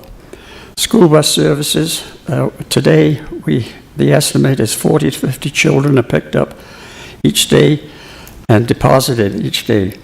Now, will there be an increase in that? Fire protection, a study needs to be instituted for that. Property values will undoubtedly be affected, and a high proportion of citizens have a major portion of a network within their properties. Noise pollution will undoubtedly become noticeable, and most of us settled out here due to evident peace and quietude, and we wish that this condition prevail and not be corrupted. Thank you, sir. Your time is up. Thank you. And the person that is going to be in the bullpen is Van Stocker. Your name and your address, sir, please. Madam Chairman, members, my name is Lee Barnes. I live at 10855 North Painted Rock Drive, Kingman, Arizona. I would like to speak a little bit about the impact that this is going to have on us. Obviously, we live in a fairly pastoral setting out there. We have vineyards. The only access to our area is through through Concho to Painted Rock Road. Everything else is a dirt road that's miles out of the way. My understanding when this initially began was that the gentleman who is the applicant wanted to purchase 10 acres north of me and put it there, and decided not to do it because he would have to run a paved road all the way through about a mile to my house. Now, he's going to build it across from his plan is his father-in-law's house and property, which is a vineyard, and he's going to get water from there. That means that they're going to have to tear up the paved road on Painted Rock Road that leads down to the wineries and the vineyards, and those people are going to have to be dirted. Anybody coming out to the wineries is going to have to be diverted around through dirt roads to get to the wineries. That's one inconvenience. The other is, of course, the inconvenience of having these strangers out there who may or may not bring their RVs, along with their RVs, their quads, and drive in and out of our desert. Now, we have people who drive out there, but they respect it and stick pretty much to the trails. We are concerned about damage to the desert area and to our lifestyles, and I think it's a legitimate concern for all of us. You'll probably hear that repeated. You also see that I brought with me a petition with about 44 names of people who all agreed with my argument. Thank you very much. Thank you, sir. Van Stockham and Janice Thomas Lane. My name's Barry Van Stockham, 9639 North Stetson Drive in Valley Vista. We have the road in is Concho from Route 66 all the way through to where the wineries, the road goes to this place. On Concho Drive, we have our school buses, our mail delivery, a golf course that goes right through the middle of Concho goes right through the middle of it. You have golf carts going back and forth. We have a nice little community, and this man wants to put an RV park up there on 7 acres. He also owns another lots out there that would make it more than 20 acres. We feel that these RVs being brought in our kids are on the road every day to get there in their school buses with RVs going back and forth. It's a 2-lane highway on Concho, if anybody's been out there. It really is a detriment to our community for him to even want to try to put RVs out there. We have 2 RV parks that are vacant on Route 66. They still have vacancies there. There's no reason for him to say that he was going to build an RV park for 12 units, because 12 units isn't going to debt service for them for nothing. I really believe that you need to turn this down. It's a bad change in the zoning. Thank you. Thank you. Janice Lane is next. Am I saying that wrong? It says Janice Thomas Lane. Okay. Michelle Ponstix. And the next one up will be Anita, oh gosh. I hate to say this, but it sounds like Crum. Okay, you know who you are, that's good. Your name and your address, please. Good morning. My name is Michelle Ponikiski. My address is 8752 North Ironwood Drive in Valley Vista. I am representing the Board of Directors for the Valley Vista Property Owners Association. I'm the Vice President, and I'm here on behalf of the residents of Valley Vista. I'd like to speak to a number of issues, and I'll talk as fast as I can. Talk about Concho Drive, and some of this you've already heard, that there's only one way in and only one way out. There are no street lights. There's a golf course crossing and school bus stop. And we also have elderly folks that walk there because we have no sidewalks. And we have people who walk along Concho, walk their dogs, are out for exercise. There is no second entrance, and it's been promised for a number of years, and the increased traffic would be undoubtedly an issue coming from, one way in and one way out. If there was a wildfire or evacuation, there would be serious delays in medical response time and fire emergencies. Our ambulance service comes from Kingman, which is more than 16 miles away. If there were fire pits allowed in the RV park, then that is an increase to the fire risk. There are limited signage due to our declaration covenants, limitations, and restrictions, so there wouldn't be allowed any signage to direct people to the RV park. All the lots are private, so any trespassing would be an issue. There's only one convenience store and a Dollar General at the entrance. We're asking for impact studies on water and as far as the septic system and the parks, the zoning change door to door, other commercial entities. So we're asking for some impacts to be done.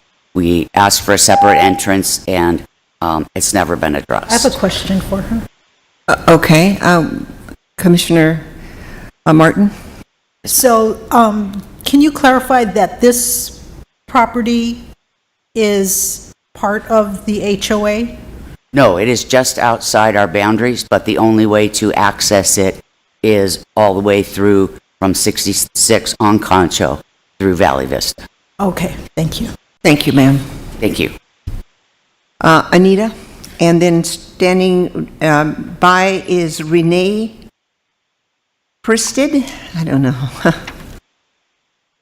Your name and your address, please. Yes, my name is Anita Rayom. My address is 10705 North Campo Lindo Lane. I live within sight of the place that is proposed to be full of trailers. I bought out there many years ago because I like the peace and quiet. I'm on 5 acres and have another 5 acres across the street because I need the space. I have large animals and small animals, and basically I'm by myself, so I don't like a whole bunch of people coming in and out. My view is for miles. I enjoy the peace and quiet. I enjoy the dark nights because there are no lights out there. When people get lost going to the wineries, they end up on my road, and my road is, us neighbors, we try to maintain it, but it is at best a rutty dirt trail.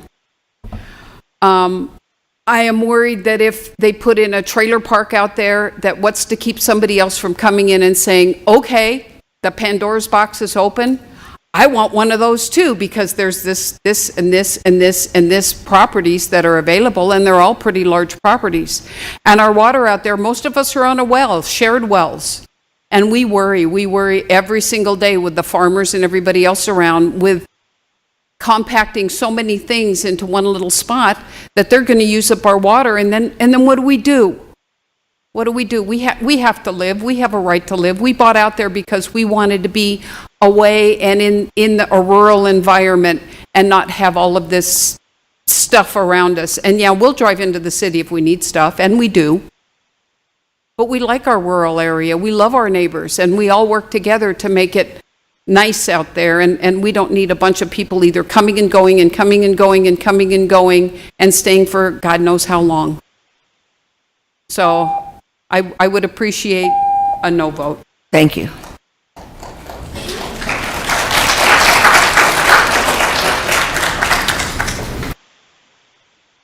Your name and your address.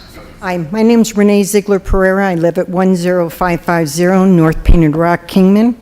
I'm the first house when you go into Mountain Vista Ranches. I'm the first house on the right-hand side. That puts me 1 5-acre lot from what's being proposed. Look, I bought out there 18 years ago. This home I'm in now, I've had for 14 years. I'm planning to retire there. That's this year for me. I moved out there for the peace and quiet, the beauty of it all, the quiet, no lights, and the wonderful wildlife that's out there because it is peaceful and quiet. Bringing this into our community that we consider a residential neighborhood. Why? You have to have a minimum of 5 acres. You can only have one home on that. That's a residential area. It is. And to allow the commercial to come in this fashion is a big mistake, and it will impact our property values. And the thing is out there, it's so quiet. I can hear my neighbors if they have a party 10 acres over, and that's fine. But having an RV park with activity and people outside their motorhome and generators and ACs going and music playing, believe me, a lot of people are going to hear it, and it's going to cause big problems, and it will affect the property value. Some people will say there's already commercial out there in Mountain Vista Ranches. Yeah, there's 4 wineries. 1, Stetson Winery, which may never open again. 2 that are open 3 days a week, part-time, period. And then you have the one across the street of this proposed property that is a relative that's not yet open for serving of wine. We're all for that. Those vineyards add beauty for us. RVs will not. I don't think any one of you would want to have it moved next to your house, next to your property. That's how we feel. This is a residential neighborhood. And I ask you to please vote no on this. Please. Thank you. Thank you. Robert Rensham. And in the bullpen will be Jennifer Weldon. Robert, Rensham.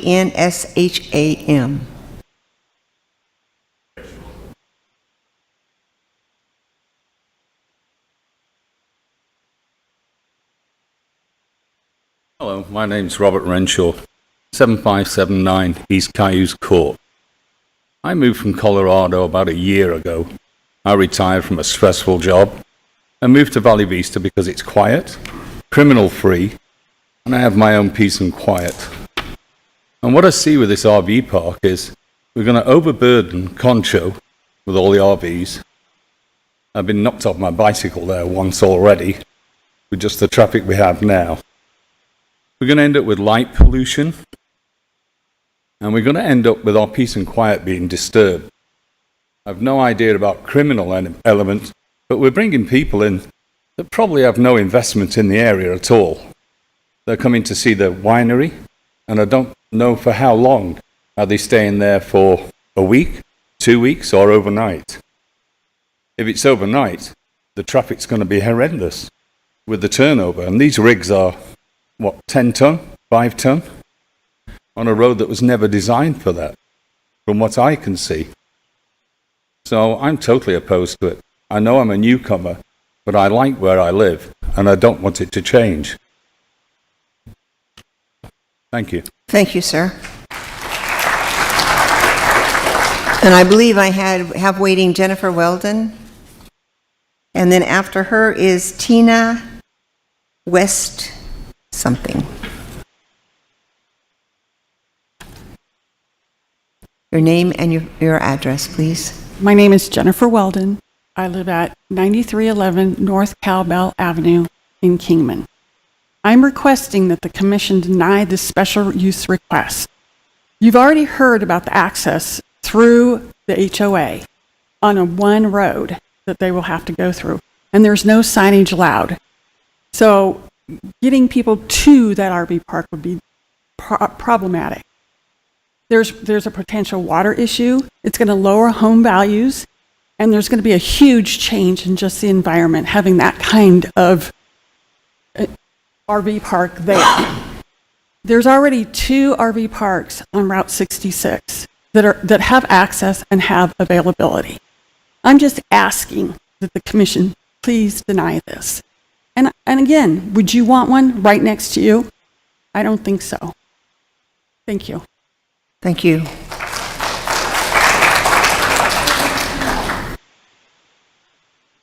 Standing by is John Westholder. Hi, my name is Tina Westholder. I live at 10, that's okay, I didn't know how to pronounce it when I married it. It's 1010-3 North Black Boot Drive in Kingman. First, I'd like to go ahead and say that we moved in this area, and I don't know how long it took for my husband to bind me up and put me in a truck and take me out to this area, but he did, and I love it here. I love it because it was the peace and the quiet, and we came out from, please don't throw any tomatoes at me, California, but it was the fact that we came from a little community called Cherry Valley. And it was a kind of a country atmosphere. We had cow pastures, horse pastures, hills, and it was green, and it was gorgeous out there. But then we also went through an incident, as we're doing now, where they changed the zoning. At first, it was to be an RV park area to come in. Then they did a sneaky thing, and they put a truck hub there. We have 2 lanes in that area, one way going out, one way going the opposite direction, just like we have on Conchal Drive. The roads were destroyed, our peace and quiet destroyed. Now, where it used to take only 5 or 10 minutes to exit the area, took 45 minutes. And we have neighbors that still live there, and they're saying that it is so smoggy, the noise pollution. We also didn't have any lights out there, and it's just there. You hear the engines running all the time, and I know that's a different scenario, but it's a possibility that once you open up the Pandora box, it opens. My question here, because our time is going now, the type of RVs, is it going to be year-round, or is it just going to be for the vineyard? Is it going to be junkers, or is it going to be mobiles? How's that going to affect our water supply? It already takes 45 minutes for the law enforcement to come. How much longer will it take then? Just asking. Thank you, ma'am.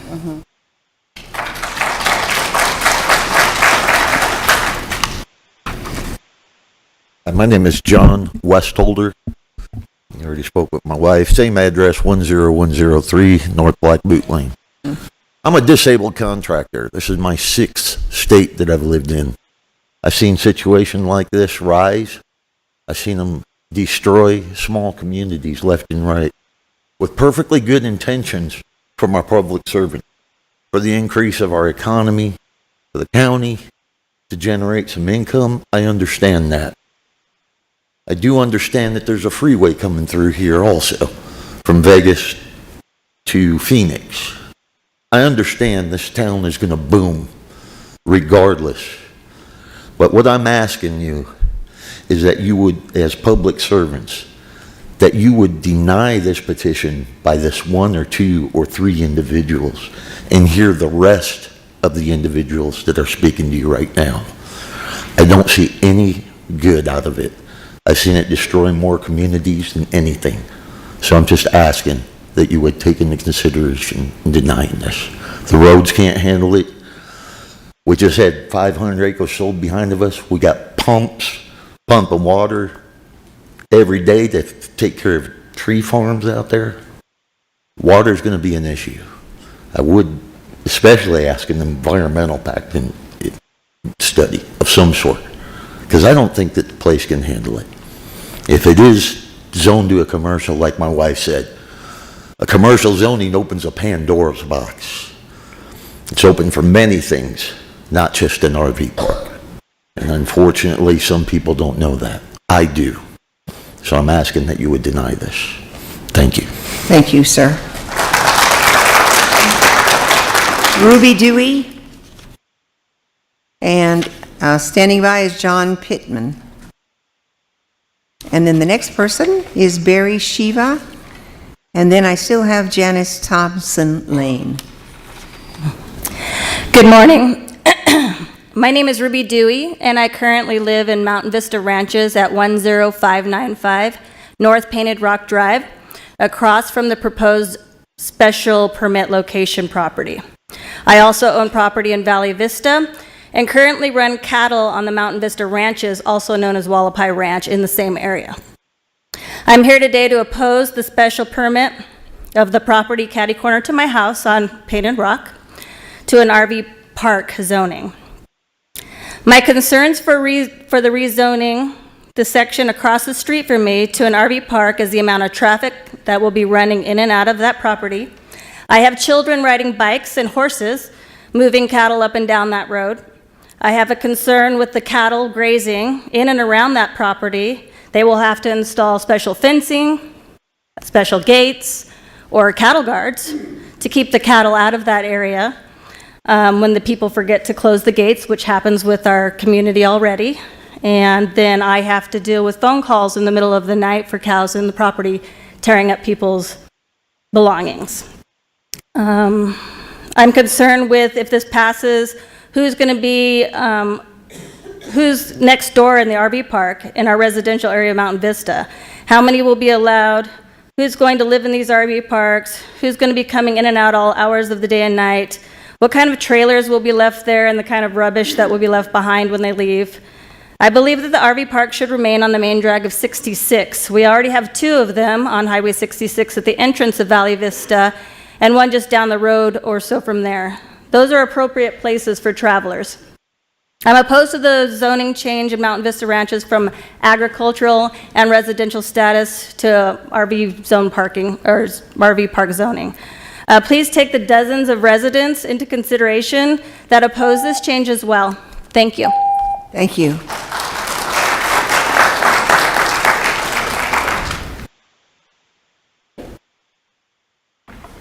Hi, my name is John Pittman. Address is 10640 North Painted Rock Drive. I am right next to the proposed property. I had some issues with all of this. For one, the road that you've heard 100 times, it's unbanked, it's not very long. I've been up and down that road with a trailer myself.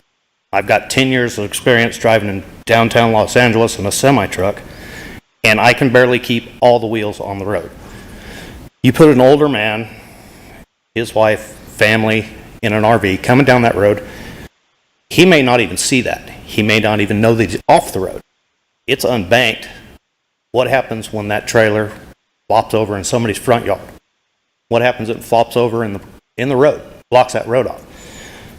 How many people are you going to keep from getting to work in the morning or in the afternoon when they're coming home to have dinner with their families? All things to consider.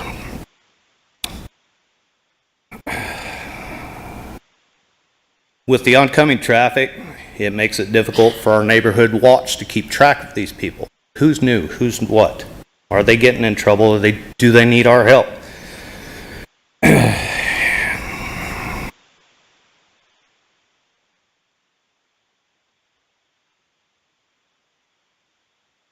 Sorry, I got lost for a minute. happens to me all the time. This is not my forte. With the park being in there and trailers going, we have a noise issue of the generators, as it was already said, the AC running day and night. Sound travels out there. We have, you can hear parties 10 acres away, like she said. With that being right next door, I get up early in the morning. I go to bed early. I need a good night's sleep, and this is not going to allow that. Thank you, sir. Thank you. Barry? Yes, my name is Barry Shevik. I live at 7051 East Blacksmith Drive. That's in Valley Vista 3. My concern, I agree with everything that my friends and neighbors have said. My specific concern is for the environment. The proposed location is remote from all the attractions in Kingman City. It's even further from all the attractions along historic Route 66. So I believe it's going to attract more off-road enthusiasts than it's going to attract wine tasters. And because of that, our fragile and beautiful desert environment will be damaged or destroyed. That's my concern in addition to my friends and neighbors. Thank you. Thank you, sir. And I still have Janice Thomas Lane. And this one is actually written plain, so I can read it. So I'm going to have to pass that one up. Okay. Mr. Huffman, are you still there? Yeah, I'm on the phone. I'd like to ask you a couple of questions. Number one, these mobile homes, are they going to be owned by you and just people coming in to stay in them? Or are they going to be owned by the people bringing them in? Owned by the people coming in. Hopefully, and the idea was for short-term RV spaces. If somebody wants to come and spend a week, they bring their own mobile home or RV, and you have a parking place for them. Yeah, so the design that I submitted to the county, and I hear everybody and I hear all of their concerns. Nobody wants to live next to 50 spaces. The park plan that I submitted was only 15 spaces. And yes, people would do wheels and Class A RVs. Thing that I heard was that there's no signage at all along those roads. How do you plan on showing the people where it is? That's a good question. I haven't thought about that. No, I haven't thought about that one. It's going to be a problem.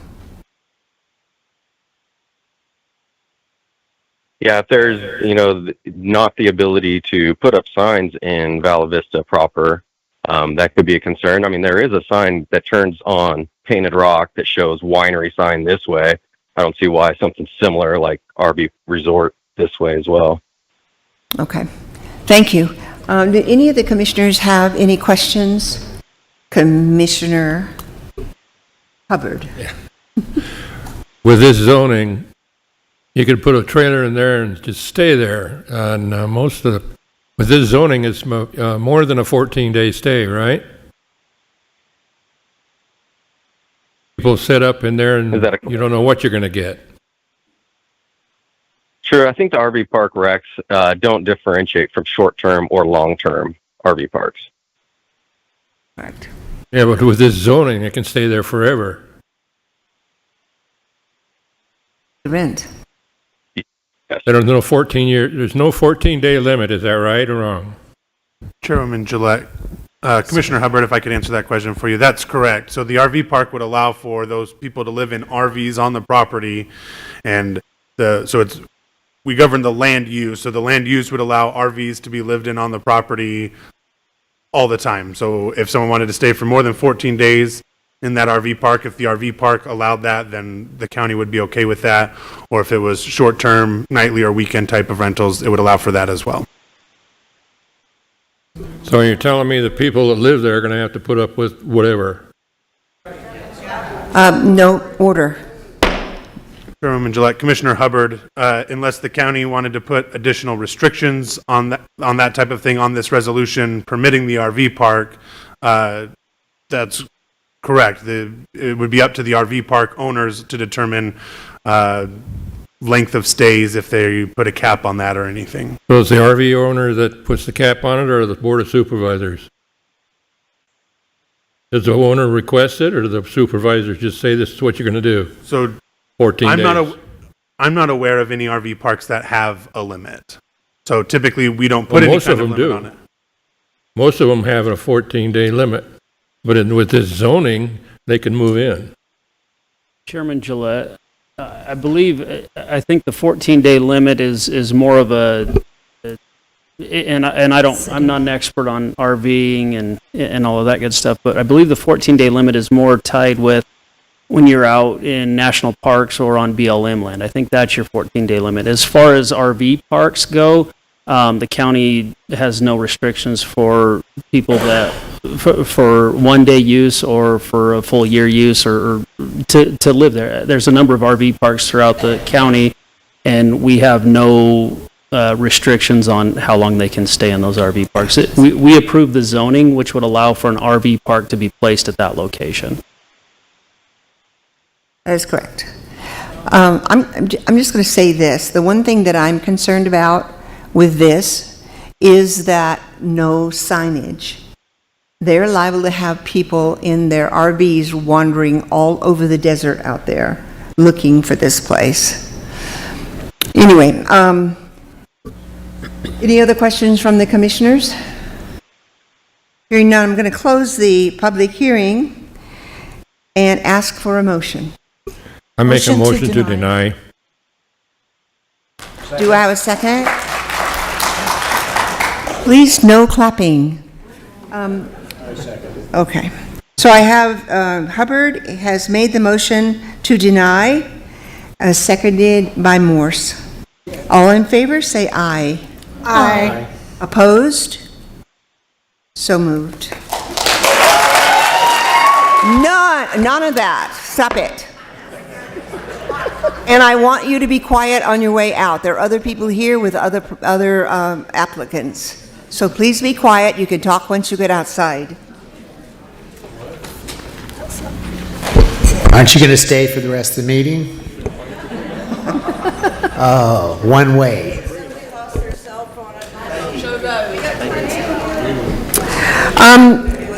At this time, we are going to get a report by Matthew Gunnison on what we requested at our last meeting, which was to know how many of these solar projects we have presently in Mojave County.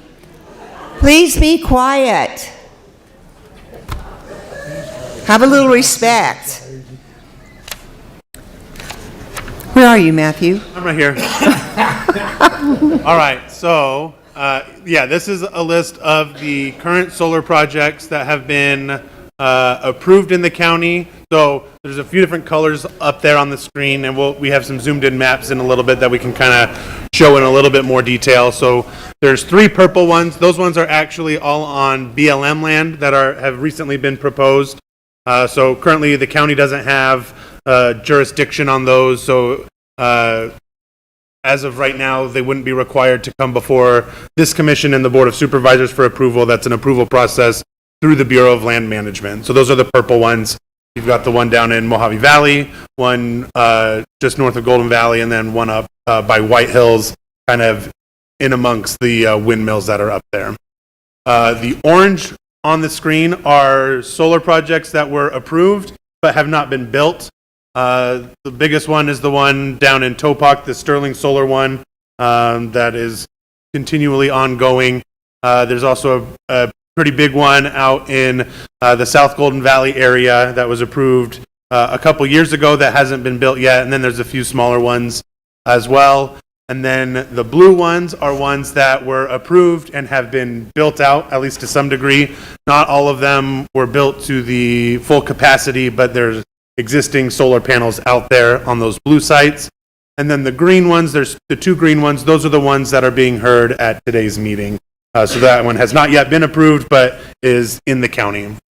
So if we could go to the next slide. So here we have the 2 in the South Mojave Valley area. The orange is the Sterling Solar, and then the purple one is on BLM land. Then we'll go to the next one. So this is in Fort Mojave.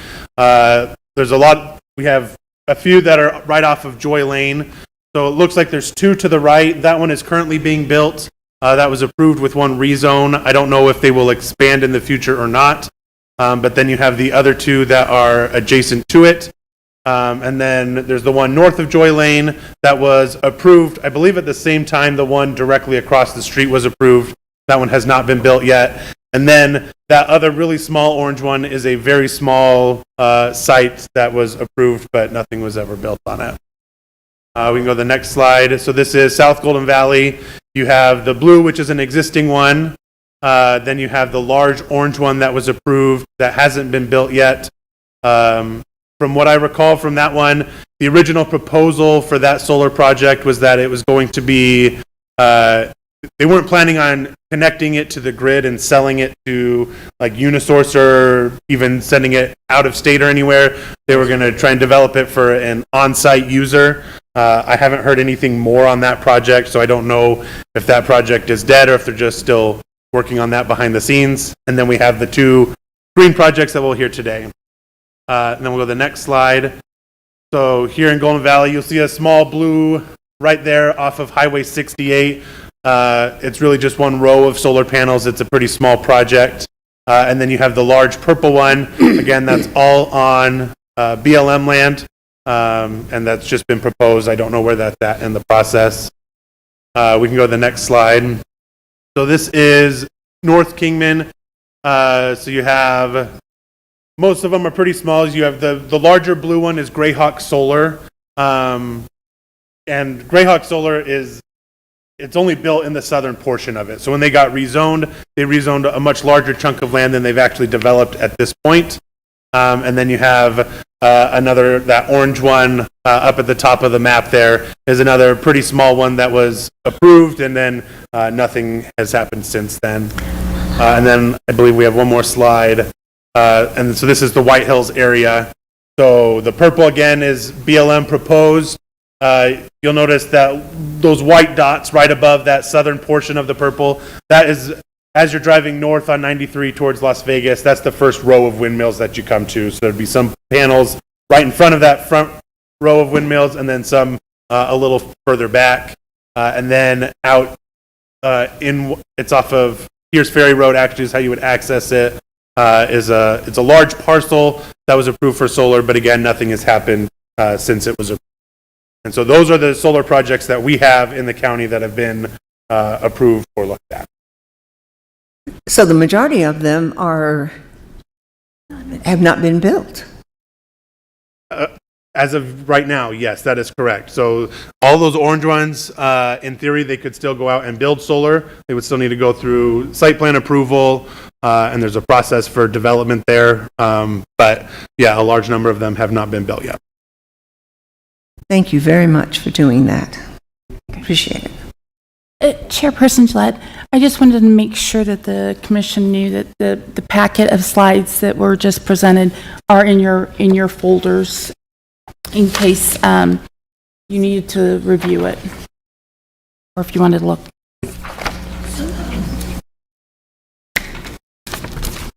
Okay. Thank you very much. Is there anything else that you need to report on this? Chairman Gillette, not unless there's any other questions from the commissioners. Any other questions from the commissioners for this staff? Okay, thank you very much.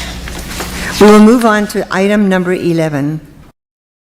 Matthew Gunderson. Oops, sorry, Chairperson Gillette. We have a presentation by the applicant. They're going to do a presentation to cover items 11 and 12.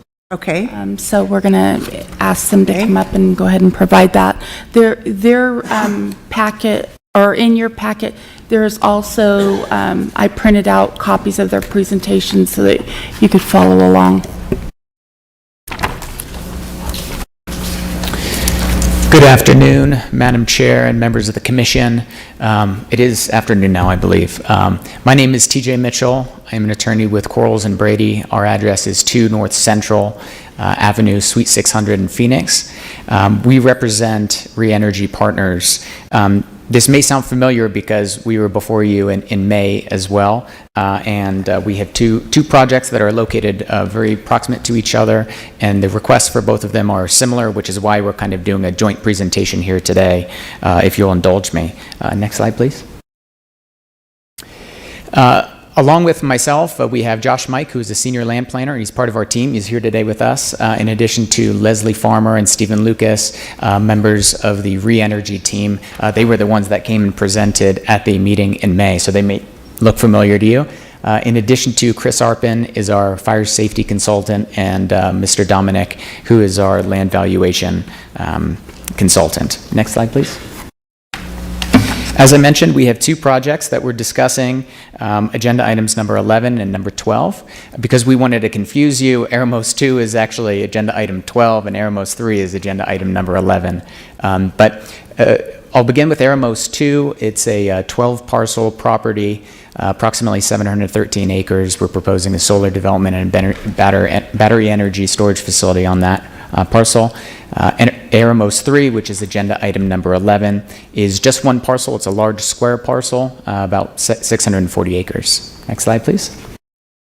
Here's just kind of a high-level map so you can see where this is located. It's just south of Golden Valley, southwest of where we are here in Kingman. Next slide, please.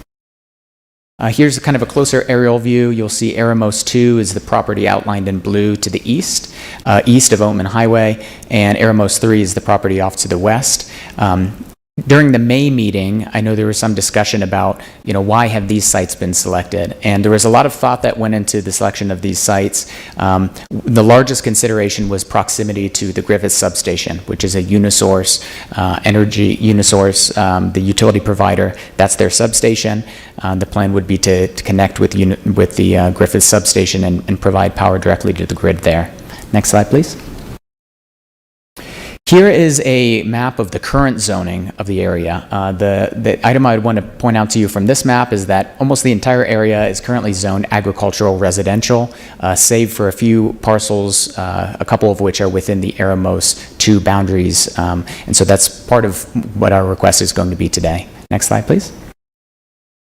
So we'll begin with Aramos 2. We have some rezoning requests, and then we also have a general plan amendment request. So when we approached staff to discuss this project, staff encouraged us to, while we were pursuing the rezoning, to also amend the general plan. So in this area, as you can see from that little map, almost all the property surrounding Aramos 2 is that rural development area on the general plan land use map. So our requested amendment would be, if you want to go to the next slide, would be basically to fill that in, and so that all those parcels would be the rural development area. Next slide, please. In addition, there's a rezoning request for Aramos 2. So this is kind of a two-part request. These parts will occur simultaneously, but I think it's easiest to think of them occurring kind of stepwise. The first one being, as I mentioned, almost all the land in this area is agricultural residential zone, except for a couple properties within the Aramos 2 property boundaries. So the first request we would have would be to rezone those 3 parcels to the agricultural residential zoning district so that we would be in conformity with all the surrounding property. The second step would be to request the application of an ES, which is Energy Solar Overlay Zone, over the entire Aramos 2 site. If you want to go to the next slide, please. So you can see that's what that would look like. Next slide, please.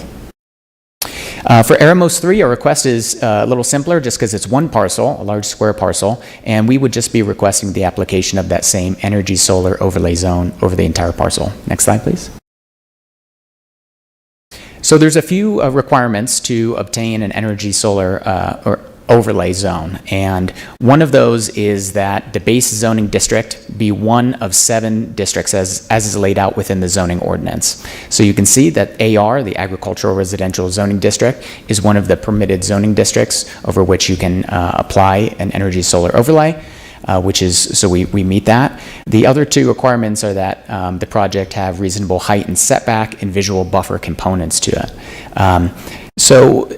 At the May meeting, I believe it was Commissioner Morse brought up the idea of providing a setback around the exterior of the property so that we could be compatible with neighboring land uses. part of our consideration of this property was we did contact Supervisor Bishop, and this is in her district, and had a discussion with her. Of course, I do not mean to speak on Supervisor Bishop's behalf, but she was supportive of a 100-foot setback, in addition to the application of a visual buffer, which I'll go into it in a little bit, but a visual buffer around the exterior of the property where there's adjacent dwellings. If you could go to the next slide, please. This slide just demonstrates that you can either have a utility scale solar operation with a special use permit or with an energy overlay zone. So we're pursuing that energy overlay zone, and we have submitted the proper application for that. Next slide, please. Site plan is something that we wanted to discuss at the May meeting. I believe it came up. There were some discussions about what is this project going to look like, and very understandably, members of the commission wanted to see what this might look like before voting to recommend approval for this type of zone. Although the zoning ordinance doesn't require a site plan at this initial stage, our client has undergone the efforts of putting together a conceptual site plan and working with some experts as to what that might look like, so that you can have a better kind of visualization of what these projects might look like. You could go to the next slide, please. So here is Aramos 2. Again, this is just conceptual, so things can change, but there was a lot of effort that went into this conceptual site plan. A few things I want to point out to you. The areas in orange are what we call wildlife corridors. So the stream channels, and then a little bit beyond that. So there's been a lot of consideration as to wildlife, both flora and fauna, as to how wildlife would be able to traverse the property, fencing, all those types of things have been considered here. And then the other key item I want to point out to you, if you go to the next slide. This is a zoom in into the southwest corner of the conceptual site plan for Aramos 2. This is the corner where we have 6 residential dwellings that are adjacent to the property. They're located, you can see the kind of red dots outside of the map there. Those represent the existing dwellings. So around the entire conceptual site plan, we've put that 100-foot buffer. In addition, the areas that are highlighted in kind of that lime green, those would be visual buffers. So within that entire 100 feet, there would be a visual buffer that either could be increased vegetation in that area, or a berm, or some other type of visual buffer that would be implemented in order to basically try to be as compatible as possible with those neighboring properties. Now, with the addition of our 100-foot setback, the closest property to the Aramos 2 is about 183 feet away. However, if you look at kind of the average of the 6 properties around Aramos 2, it's closer to 370 feet. Next slide, please.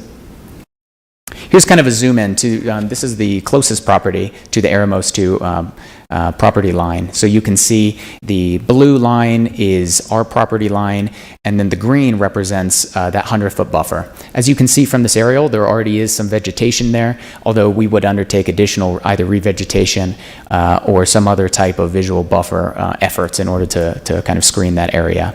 And then the purple is where the project area would begin. Next slide, please. The same amount of thought went into the site plan, the conceptual site plan for Aramos 3, which is that large kind of square parcel. So you can see that there are some wildlife corridors that go through this property as well, and those have been considered and implemented here within the conceptual site plan to be respectful of local wildlife. And you can also see around the perimeter of this property as well that we've implemented that 100-foot buffer, in addition to that visual buffer, which is highlighted in green. If you want to go to the next slide. So here's just another kind of zoom into that southeast corner where there's kind of a concentration of dwellings, and we've implemented through this conceptual site plan the visual buffer there. Next slide, please. This is the closest dwelling, which is about 185 feet when you take into account our additional 100-foot buffer, and that's kind of how that would look. There would be additional visual buffering that we would implement there. Next slide, please. So there's been a lot of consideration that we've put into this. I think our plan and our application is stronger today even than it was in May when we came before you. But we've tried to take into account the comments and the recommendations of the commission from both that May meeting, comments from the commission during the June meeting when they met with the Unisource rep, and comments from the community members we've talked to as well. some of that manifests itself within that visual buffer and that setback that we think is a good way for us to try to be as compatible with the neighboring land uses as possible. In addition, the project will be implementing the highest safety standards for fire. In addition to, that visual buffer or the setback, I think also helps with that. Next slide, please. Now, there's going to be a significant economic impact, positive economic impact to the county, both from a tax perspective and from a jobs creation perspective. As it relates to environmental impact, it's our plan to minimize the environmental impact of this property, both from a dust control perspective, from a wildlife perspective. The fact that solar is a very low noise and an extremely low water use, especially related to other energy generation types. So all of those are positives. The overall impact is Unisource provides energy for about 250,000 Arizonans, and this project will help diversify the energy grid, and we've worked closely with Unisource through this project. Next slide, please. So as a summary of our requests for Aramos 2, we have a general plan amendment to bring the Aramos 2 land use map in conformity with the surrounding area. Also that rezoning to the AR and then the application of the energy zone overlay to both the Aramos 2 and the Aramos 3 projects. Next slide, please. And kind of in summation, what our next steps will be, we would love to have your support, recommendation of approval to strengthen kind of the energy infrastructure here in Mojave County. Our next step will be to go to the County Board of Supervisors on August 7th. And throughout that process, if we do obtain the entitlements, that's when we'll undergo that final site plan review. So we will work closely with county staff. There's a lot of different agencies that will feed into that site plan approval process, so there absolutely is oversight to that. I know that was one question that came up in May as well, is whether you had to approve the site plan. It is in an administrative process, so there wouldn't be an additional public hearing, but we would be working closely with the county agencies to ensure that there's a good site plan that is approved. And that's all I have for you today, but would love to answer any questions you have, or there's also members of my team that are here available for you. Thank you. Thank you. Are there any questions from the commissioners? Yes, it was a very nice presentation. Thank you very much.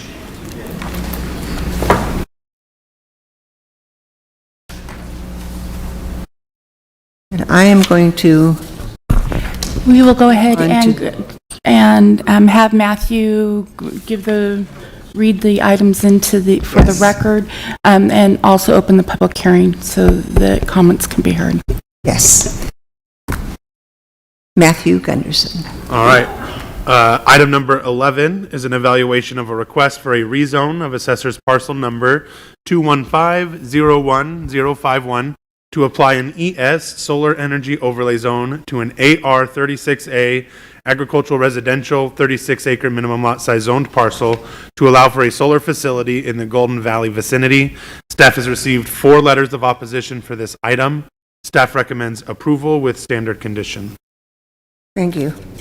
I'm going to open the public hearing. We've already heard from the applicant.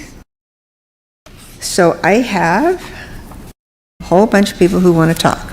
The first one is Martin Roge. Is that correct, Martin? And Joan Alexander will be standing behind him.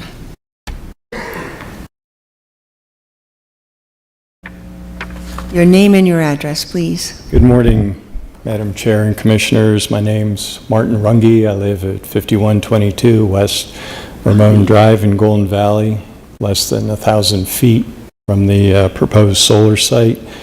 At the last meeting, there was many valid concerns that were raised in the letters and at the previous meeting, things like property value decline, light pollution from security lights, electromagnetic interference with cell phones and internet communications, and of course, dust and stormwater issues.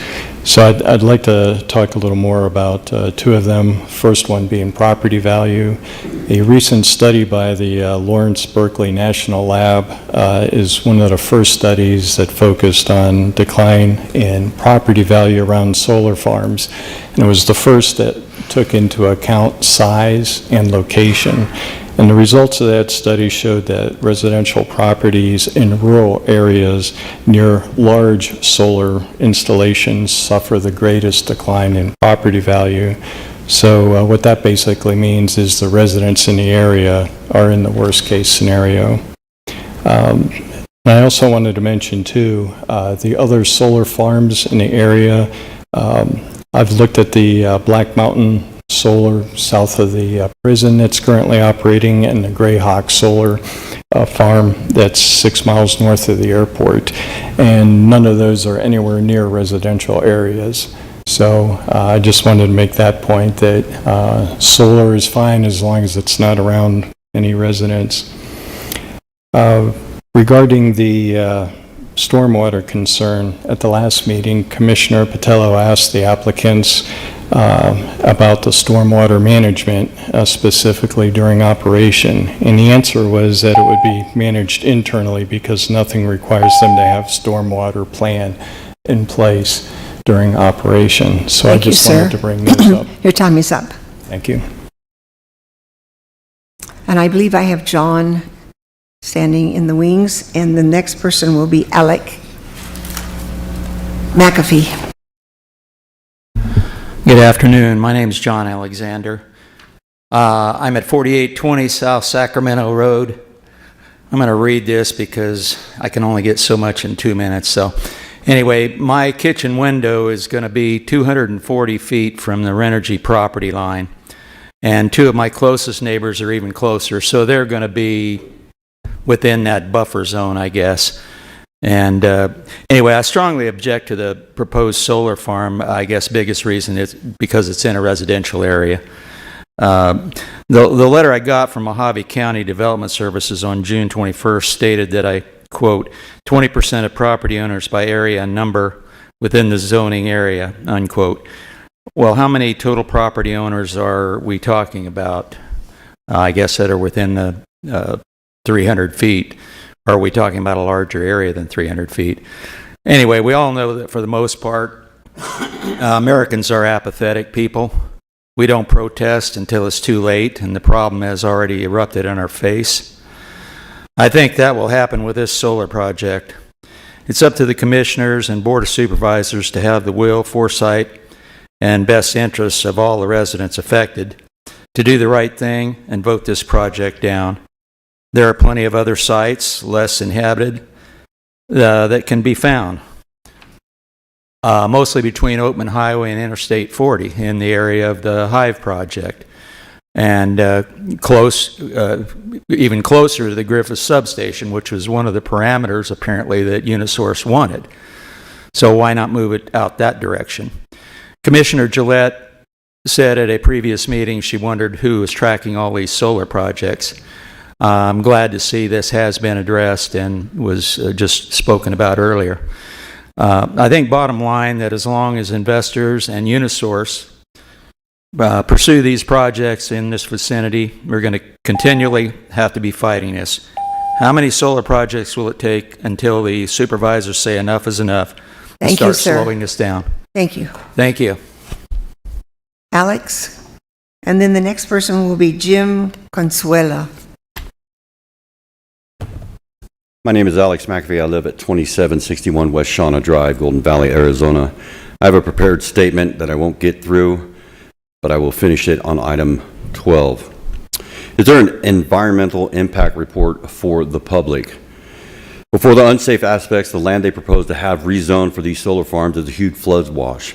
They will have to grade the land to change the flow of these floodwaters, which isn't legal per the county government, which will impact the land in the area and out several miles. CSP plants that use wet circulation technology with cooling towers withdraw between 600 and 650 gallons of water per megawatt hour of electricity produced.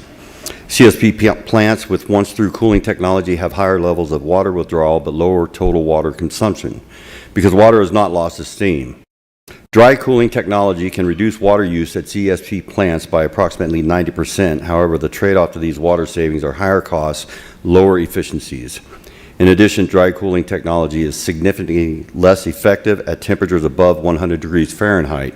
I'm pretty sure that the temperature today is well above that. Many of the regions in the United States that have the highest potential for solar energy also tend to be those with the driest climates. So careful consideration of these water trade-offs is essential. It's not uncommon for the glass panels to become cracked or broken due to natural events like storms. When rain falls on broken solar panels, it carries lead and other metals like carcinogenic cadmium, copper, or aluminum down into the soil below. Over time, polluted soil is washed into nearby water sources, streams, lakes, and wells. In this way, lead cadmium spilled from solar farms can contaminate not just the ground immediately below, but also the water supply. I'm not a solar plant expert, but I have done some research, and I will continue my statement on item number 12. Thank you for your time. Thank you. Jim Consuela. And then Liz Randolph will be after him.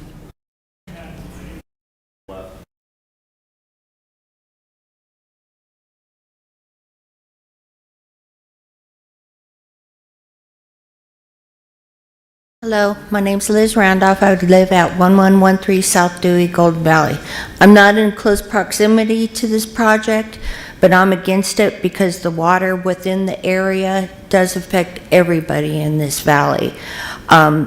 Just so you know, I have experience in construction. I work for the EPA with FEMA as a fire debris removal supervisor, and I work close with the incident command systems with active fire throughout the state of California before moving here. I also have an email from Gene Bishop dated June 13th stating that Mojave County did recently pass a resolution to oppose 3 mega solar farms in Mojave County with the understanding that there are more in the planning. My issue is with dust control. The water that's going to be used will be approximately 4,000 gallons of water per acre. And that's going to, in a week's time, be about approximately enough water to supply the whole community of Golden Valley for 1 year, you guys, 1 year. And that's a heck of a lot of water. So you times that by however long it's going to take this construction to go. It's ridiculous. Then we also have the community health issues, environmental justice impacts due to most people living in the community are 62 years plus. They're susceptible to chronic diseases from the dust. The particulates in the air now are probably at or above what's acceptable. You start construction, even though you do dust it down with water, the water evaporates, especially in this heat. You're going to have dust that's going to be in this valley higher than what's acceptable for people to breathe. We also have the shelf life of the solar panels, which is approximately 20 to 25 years. You're going to have construction going on that site every 20 years. Thank you very much. Thank you. Did I lose Jim Consuela? Yes, he left. He left, okay.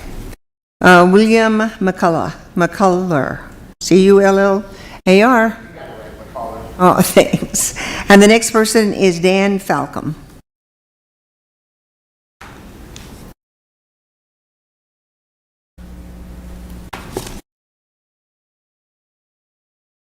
William McCullough at 4931 West Valley High Drive, Golden Valley, Arizona.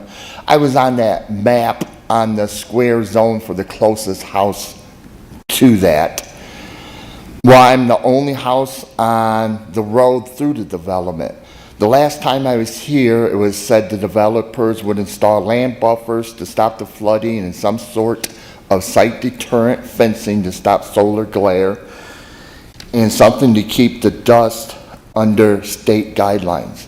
I hope the city council demands controlling the dust during job site construction also. I understand that you could install a testing system with real-time results to monitor the dust pollution, but when it goes and gets windy and the dust do go above the state minimums, then how do you intend to stop the wind and the dust? I spent my entire career as a construction contractor on many multi-million-dollar developments, and I lived on my property for many years now and watch how the winds blow the dust down a 20-foot wide roadway and can only imagine the dust blowing on a 36-acre lot. It was said a buffer zone would be around this said property to stop flooding, but only a half mile away on Route 66, the county can't control the flooding even with a road grader parked on site and with workers on standby. That's the only paved road for miles, very important for ambulance, police, and fire department, but nobody can stop the flooding. And the Golden Valley Fire Department, just right up the road on Route 66, can't control even with a concrete underground culvert open to try to control the flooding across their 20-foot wide driveway. But you're still saying you can control a 36-acre lot all in the same area. Thank you. Thank you, sir. Dan Falcom. And the next person would be Nancy Barron.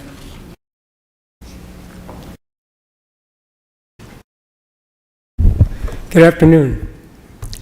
I'm Dan Falcone. I live at 5218 Ramon Drive, about a quarter mile south of the project.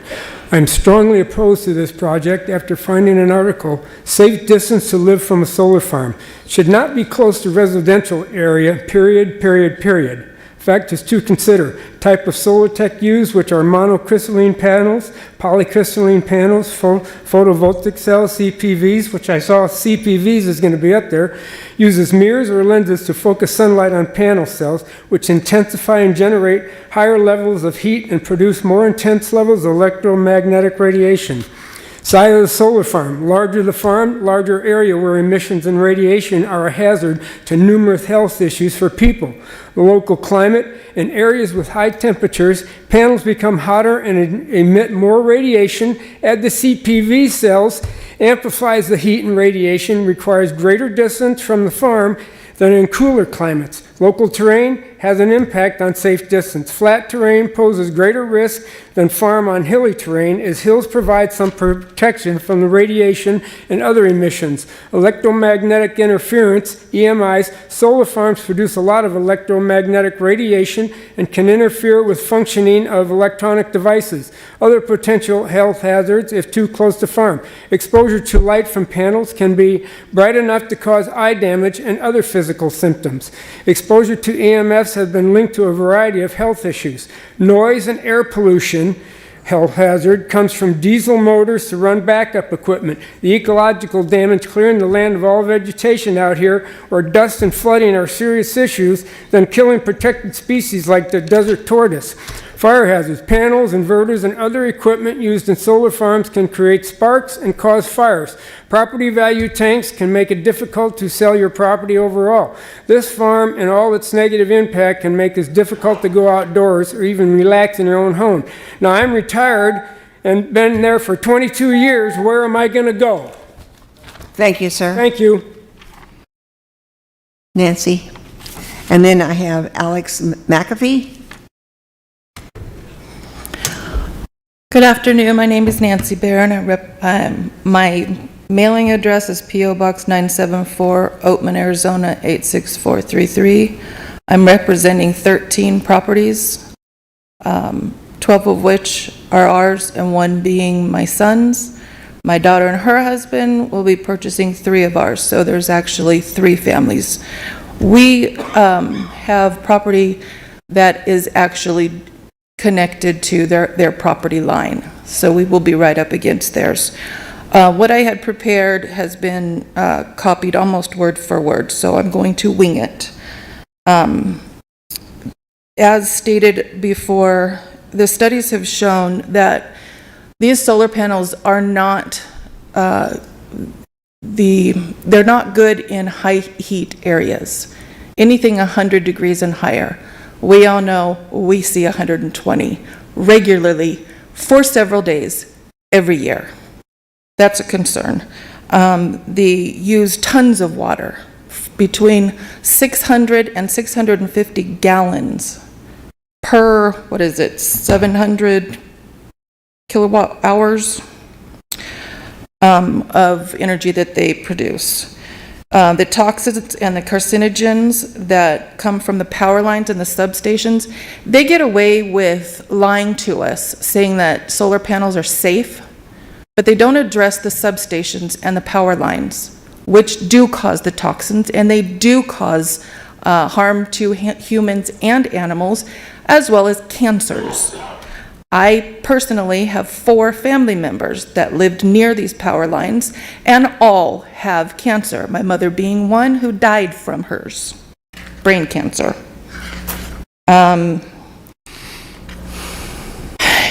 I did not know, but Matthew brought up a point that there's a place out there that's got panels that aren't being used.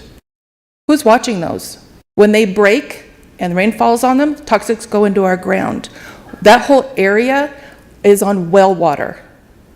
Where is this toxin going? Into the ground, can't plant food, into our water. They point out there's only 6 areas around there that are houses. We bought in order to plant. As a matter of fact, we're living on my son's lot while we're building on those land that joins a property line with them. Both of my kids plan to be out there as well. Thank you. Thank you. Alex McAfee? I already spoke on 11. I know, but you've got 12. Thank you. My name is Alex McAfee. I live at 2761 West Shauna Drive, Golden Valley, Arizona. I will continue with my environmental issues and why I do not want these solar panel plants out there. Despite the potential for public health risks, this problem is not being addressed with the strength or urgency needed. These panels are made mostly of pure silicon. Silicon production uses nitrogen trifluoride and sulfur hexafluoride, 2 of the most harmful greenhouse gases, in order to make these solar panels. So if we're looking at global warming and trying to make the environment better, we are actually going the wrong way. Some of my stuff has already been stated, so I'll move on. It has been proven that our part of the desert in Arizona is not a good choice for solar panels. The panels cannot handle the amount of extreme heat we have, as well as the length of time that we have that heat. This leads to the breaking and breakdown of these panels, which takes us to the toxins released. They also put off heat, they use tons of water, they put off a hum that affects humans, especially young children and animals. And like she stated a moment ago, they get away with lying about safety because unless the panels are broken, which happens often in rainstorms and high wind areas, that would be our area, the toxins leach into the ground and the water from the substations, which have to be within 5-mile radius or less. So they can say it's not the solar farm, it's the substations. They must neglect to mention the substations that they must have in order to operate. And again, the power lines do emit radiation as well and are also required. I would just like to state that there are many of us in the Golden Valley area. We already have water issues. Water is a big concern for many of us, and we are going to stay on top of our water issues with you, the Commission, as well as the Board of Supervisors. Thank you again for your time. Thank you. Bob Dickey, and the next one is Martin Runge.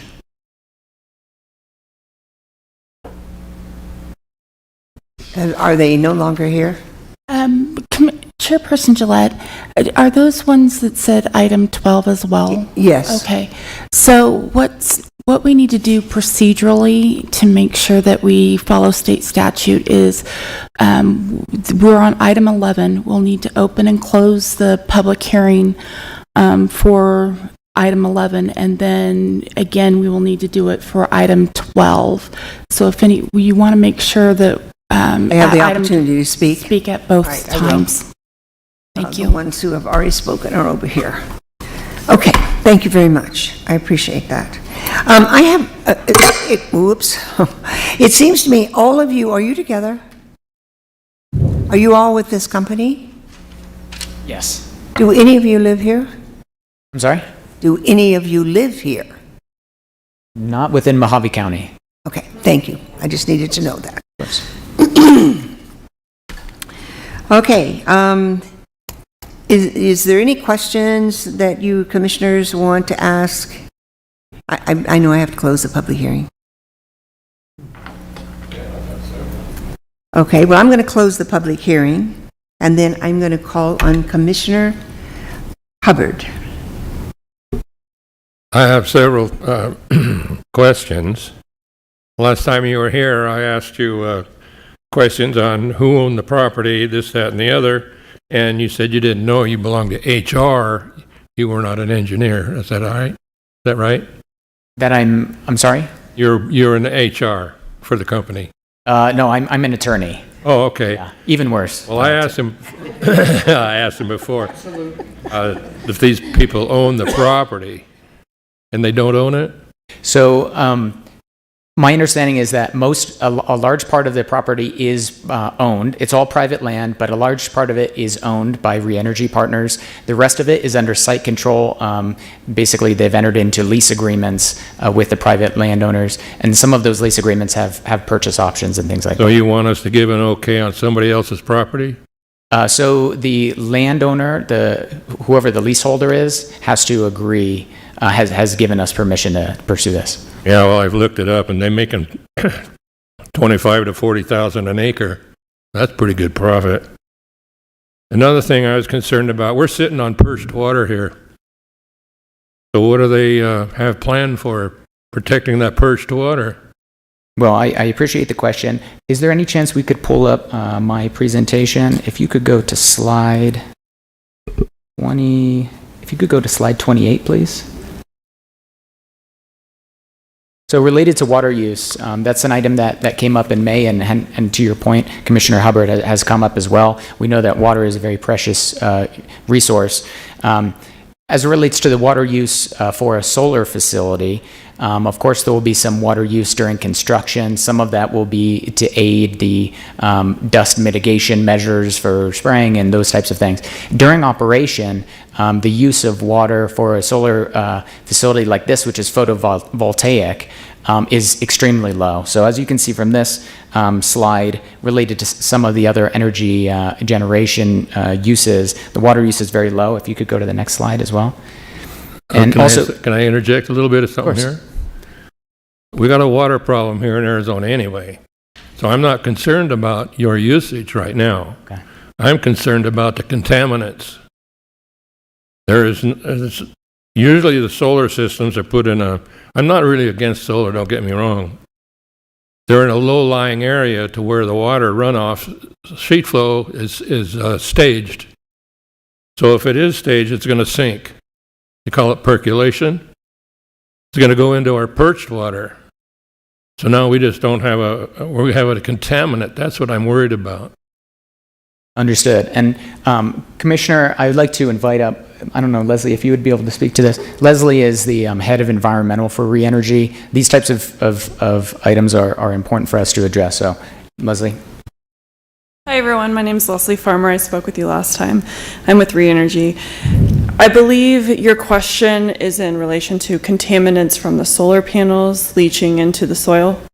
So there's been lots of studies done on that. The minerals and the materials used in solar panels, they do not disintegrate and they do not leach into the soil under normal conditions. They would have to be under very high heat, which wouldn't happen on the site. So that is not true. We're in Arizona. They don't, there's no contamination that leaks into the soil from solar panels. So as far as your study goes, you're not really sure. Not sure about what? You're not sure about the contaminants. Because everything I know, little bit I know about solar, is during rain, runoff, sheet flows, this, that, and the other. If the ground is not protected and the water runs off to somebody else's problem in their well, like they're talking about, they're contaminated. So what are we going to do to stop the contamination? There's no source of contamination from the solar facility itself, and we will revegetate per NPDES, a stormwater permit. Mm-hmm. So there will be vegetation. So if one of the panels breaks or one of the something out there goes wrong and you have lead, which are high in lead and cadmium, how are you going to protect the water from that? If a solar panel breaks for some reason, hail or, you know, bad weather conditions, they will break as solid pieces. Those solid pieces would not leach any contaminants. So there would be no lead contamination in the soil that would run off. What about the batteries? The batteries? It has to be run by batteries, I know that much. That's a good question. The batteries would be housed in a storage container. So we actually have a fire expert here today that can talk a little bit more about the engineering and the ins and outs of how they're constructed or how they're housed. But there are several layers of protection for battery energy storage systems that start with a cell that's within a larger container, and it's basically building blocks up to racks. Those racks are also housed within a, you know, for lack of a better term, a shipping container type of building. And they're protected on generally a concrete foundation, could be something else, but they're all housed within What's the life of one of these batteries? When are we going to have to replace them? I don't want to speak. I'm not sure. I can get back to you at that question. I don't have the answer right now. Well, that's You've it for right mentioned now. Heat. You've mentioned heat. Are you aware of how hot it gets here? Is 120 normal? 128? I am relatively aware of how hot it gets here. 128? Is that within a normal range? When you say under normal conditions, it doesn't leach, but 128 in my book is not too generally normal. Yes, they're built to withstand. I mean, this is what they're built for, right? They want to capture the energy from the sun. So 120, 130, that's a normal operating condition, and that wouldn't impact a solar panel. And Commissioner Alexander, to Leslie's point, I think when you use the term natural conditions, obviously when you stand out on the pavement at 128 degrees, nothing about that feels natural. But my understanding is that those studies are related to temperatures that can be generated here, not in a laboratory setting. So I think that's kind of the differentiation. Thank you. Commissioner Martin, did you have a question? No, she. Okay. All right, Commissioner Morse? Yes, first of all, I want to appreciate or thank you for providing the conceptual site plans so that we have a inclination of the general design and layout that you're looking at, and protection of the surrounding properties. A little bit disturbed that we got it at the meeting today, but it would have been nice to study it a little bit. I noticed that in your documentation, you don't have any provisions or showing any battery storage. Are you implementing, lithium ion or a comparable battery storage system? Yeah, so if you could skip to slide, it's the first conceptual site plan, so that would be slide, I believe it's slide 16, or slide 15. You are showing inverters and a bliss pad, but it doesn't indicate. So, yeah, my understanding that basically if you go to slide 16, sorry if I said that wrong, the kind of pink dots within the internal of the site, those will be inverters and also BESS facilities. So that'll include the battery energy storage facilities, kind of as an ancillary use there.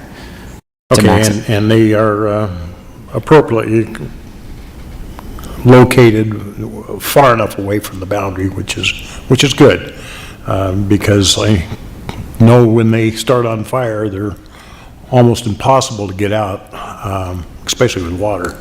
Well, and to your point, Commissioner Morris, that was something that was important, as, again, this is conceptual, of course, but there is a lot of thought process into going, and there was multiple rounds of this conceptual site plan, which is part of the reason why it took until now to get it to you, so apologies for the delay on that. But there were multiple rounds of revisions internally as to this site plan, and one of the considerations we made was an attempt to move the battery energy storage facilities within the interior of the property. The other thing I wanted to just bring up, I know they've made great strides in the protection of the battery systems. They used to have essentially a halon system that tried to extinguish them. Now they have considerably better technology. Are you guys going to try to implement the newest and greatest technology for that? Yes, and to that point, we do have our fire safety consultant with us, because that is something that's paramount in the planning of this project. So yes, to your point, there'll be kind of the newest technology that implements multiple layers of safety. To your point, there has been great strides in this type of technology. If you have any kind of questions in particular related to fire safety, happy to bring up Mr. Arpin to answer any questions you have related to the fire safety component in particular. I would appreciate just a couple of minutes on what is being anticipated. Sure. Chris, could you come up? And then if you could go to slide... You could go to slide...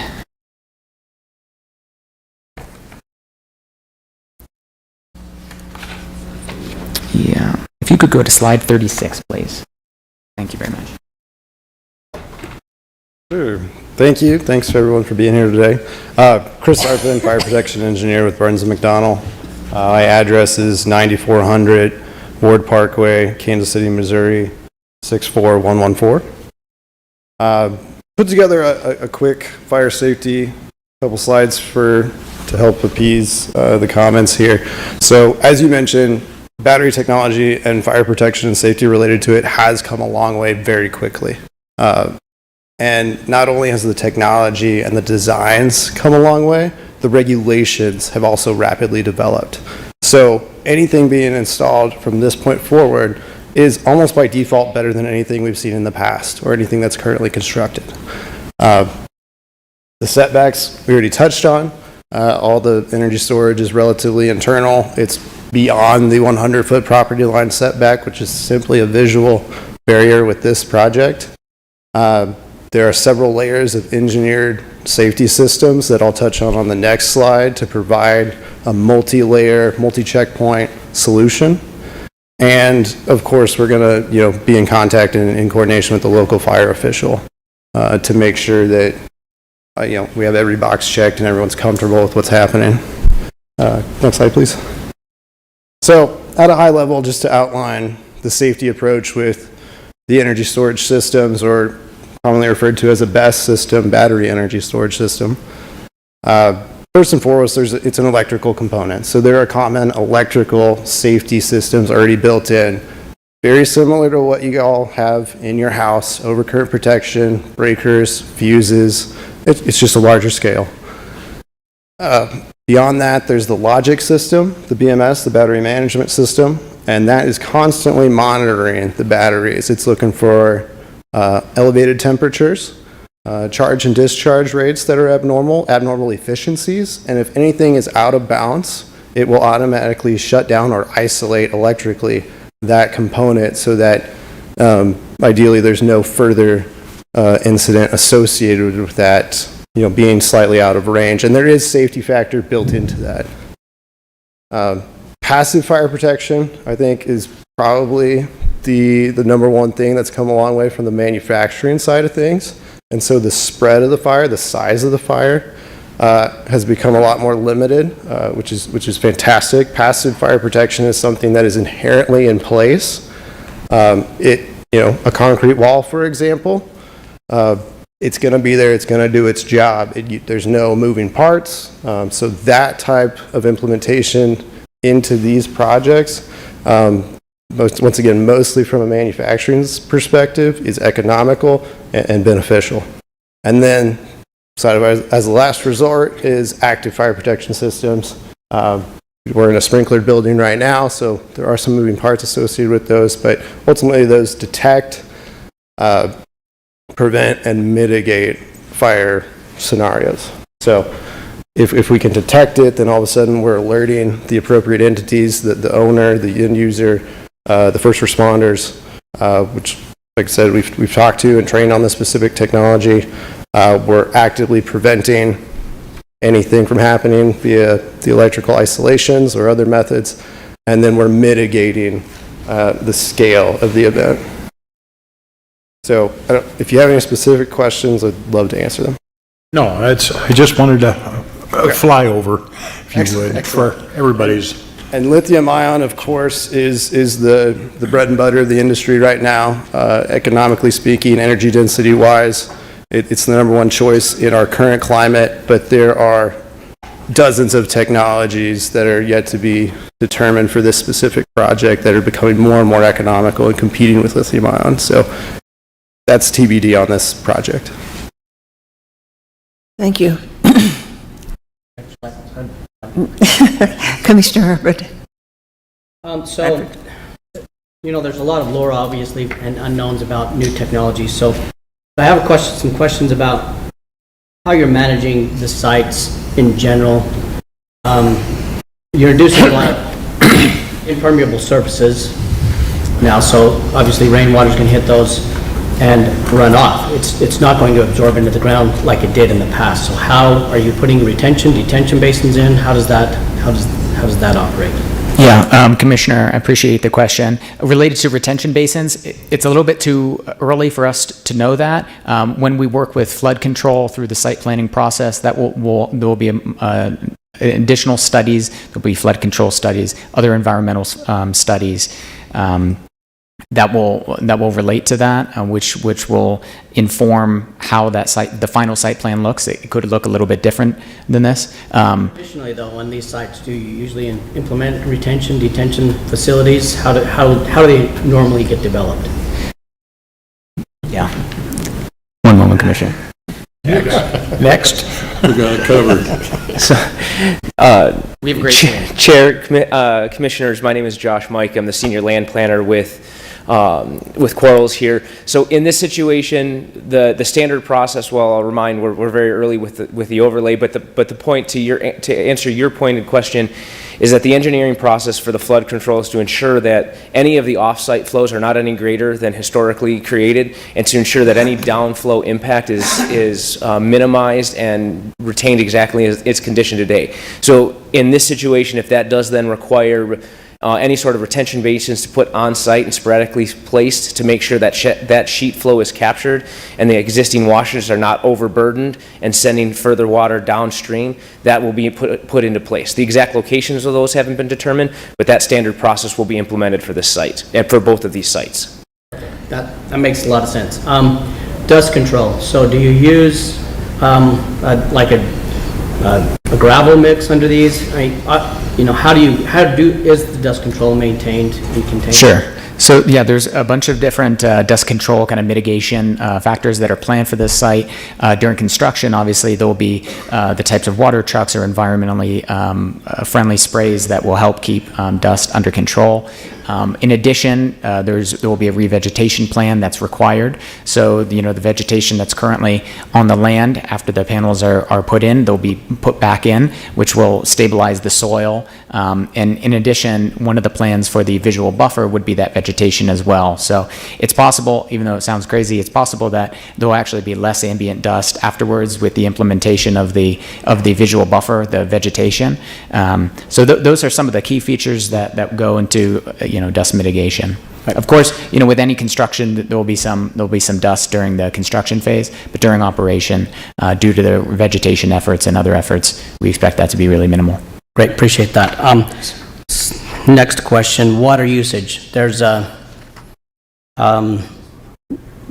obviously gave your presentation that you lower water consumption per kilowatt than other intergeneration processes. What specifically does that look like? And what do you do with the water? Is it well water? Do you pump it out? Sure. No, great question. Circulate it through? Is it a recirculation system? Sorry, I'm getting into a lot of details, but there's a lot of concern about water. Of course, of course. All those are very important questions. During the construction of the process, or during the construction of the site, there'll be water usage, for the dust mitigation and those type of other measures. During operation, really the only water usage will be, and every site's a little bit different due to rainfall levels, things like that. But really the main primary water usage during the operation will be to wash down the panels. Sometimes that's done biannually, sometimes once a quarter. If there's enough rainfall, sometimes it's not even done at all, depending on the particular site. So you don't cool the panels with water? No, correct. Okay. That was misinformation that I thought was presented. I don't. Well, and to your point, Commissioner, there's a couple different types of solar technology, and so this particular solar technology is photovoltaic, which is much less water intensive than some of the other solar uses. I think that suffices. Thank you. Thank you, Commissioner. Okay, thank you very much. I've let this go on and on because I felt that it was something that we really needed to know all the answers that we could possibly get. So now I am going to call for the motion. One more question? Yeah. Let's just Kelly. suppose you got to build your plant and it's fired up and producing electricity. Who's getting it? So where's it going? It will be going to Unisource, which supplies 250,000 Arizonans. Commissioner Barlow, if you have any questions, we can do a clean sweep, of all the commissioners. No, I'm good, thank you. Okay, of course. Appreciate your time. All right, thank you. Once again, I'm going to call for the motion.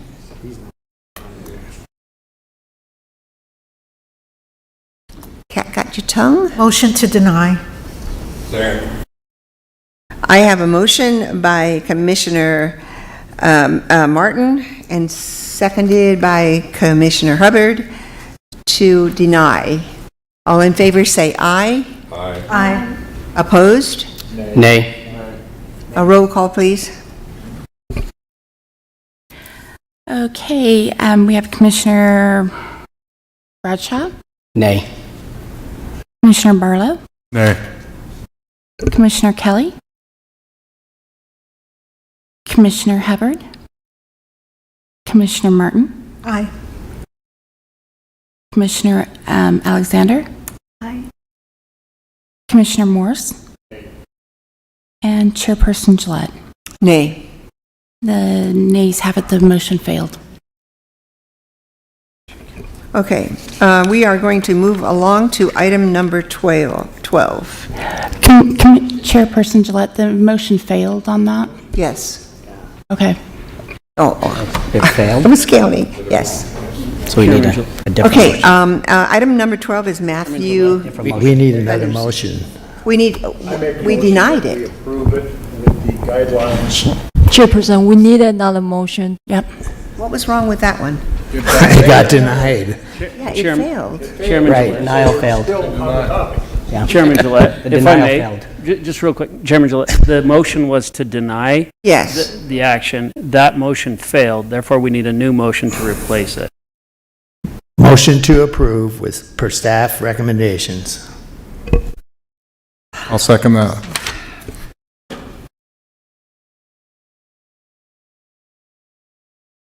Yeah, I'm going to call for the vote. Just give me a sec here. Okay, I have a motion by Commissioner Kelly, seconded by Commissioner whatever. Barlow. Yeah, or Barlow.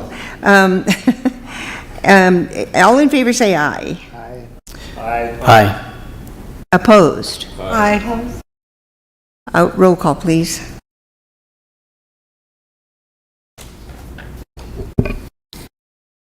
Commissioner Bradshaw, Aye. Commissioner Barlow, Aye. Commissioner Kelly, Aye. Commissioner Hubbard. You're a nay, right? Yeah. Okay. Commissioner Martin, Nay. Commissioner Alexander, Nay. Commissioner Morse, Aye. and Chairperson Gillette. Nay. You're opposed to it? Yes. You're opposed to the approval? Yes. No, This is I'm approving. That motion was to approve it. That was the motion. And I voted nay, which meant I don't approve. Personally. Approve the first one. So do we have 1, 2, 3, 4, and then Should 1, have 8. 2, 3, 4? Chairperson, Are we even? We can't be. I believe the motion fell again, so we need another motion. Well, what it's done is it's tied at this point. We can move this forward as a tie to the commission, to the Board of Supervisors. I think that is a very fair thing to do. To move it forward as a tie. Okay. Chairperson, I would suggest that we make a motion to continue this. And I don't think there's any more information that they can possibly give us. And if we continue it, all we're going to do is hear the same information that we've already heard again. I want to send it up to the Board of Supervisors and let them decide. do we have all the members, Commissioner, today? We do not. We're missing 2. So that will make a difference, though. If one voted aye and one voted nay, we'd still be in the same boat. Chairman, at this point, we don't have a recommendation to forward to the Board of Supervisors. So that's the problem that we're currently facing is with the initial motion being denied and the second motion not passing because it resulted in a tie. We do not have an affirmative or a contrary recommendation to forward on to the Board of Supervisors. So we can't send it to them and say that we were, what do you call it when you had, deadlocked. Deadlock. I will, if in this Chairperson, in this situation, I would recommend make a motion that no recommendation made. I didn't hear that. So I have maybe a question that maybe could help resolve our deadlock. Would it be feasible to add additional buffer? Because I think that the question is the proximity of next to the residential. Question is the water. The water affecting our water. Well, I didn't see a water concern. Did I mean, I thought we addressed the water. Yes, Madam Chair, if I have permission to respond to the Commissioner? Yes, sir. Go ahead. Okay, thank you. Commissioner, as it relates to the buffer, we did take into account multiple things, industry standards, things like that related to how we calculated that visual buffer. That's how we came to the 100 feet. That was also, it came to that 100 feet as a result of discussions with Supervisor Bishop. Of course, whatever your decision is, you know, I don't intend to tell you how you have to rule. But to that point, that's how we came to the 100 feet. Okay, so I have an idea. Take it somewhere else? Under normal Robert's Rules of Order, the chair does not vote unless it is a tie. If you take my vote off, It's not a tie. she is correct. So it is not a tie any longer. She is correct. And we don't have a Because I made quorum. it the tie. Yes, we do. We do? Without her? So that would mean that we would send it to the supervisors as approved. correct. yes, if you wanted to do that, or you can make a motion to forward the item as deadlocked by the commission to the Board of Supervisors as well. Okay, be honest. Let's not play games with these people. She's not supposed to vote unless it's a tie. According to Robert's Rules of Order, that is correct. And Commissioner Gillette, if I may, related to the water issue, Commissioner Martin, I'd be happy to address that. Well, it's water and it's a residential area. I wouldn't be so concerned if it were away, it was outside of a residential area. And I understand those concerns. The site was selected as a result of input from Unisource. It's challenging to find large areas of land that are vacant within a proximity of a substation.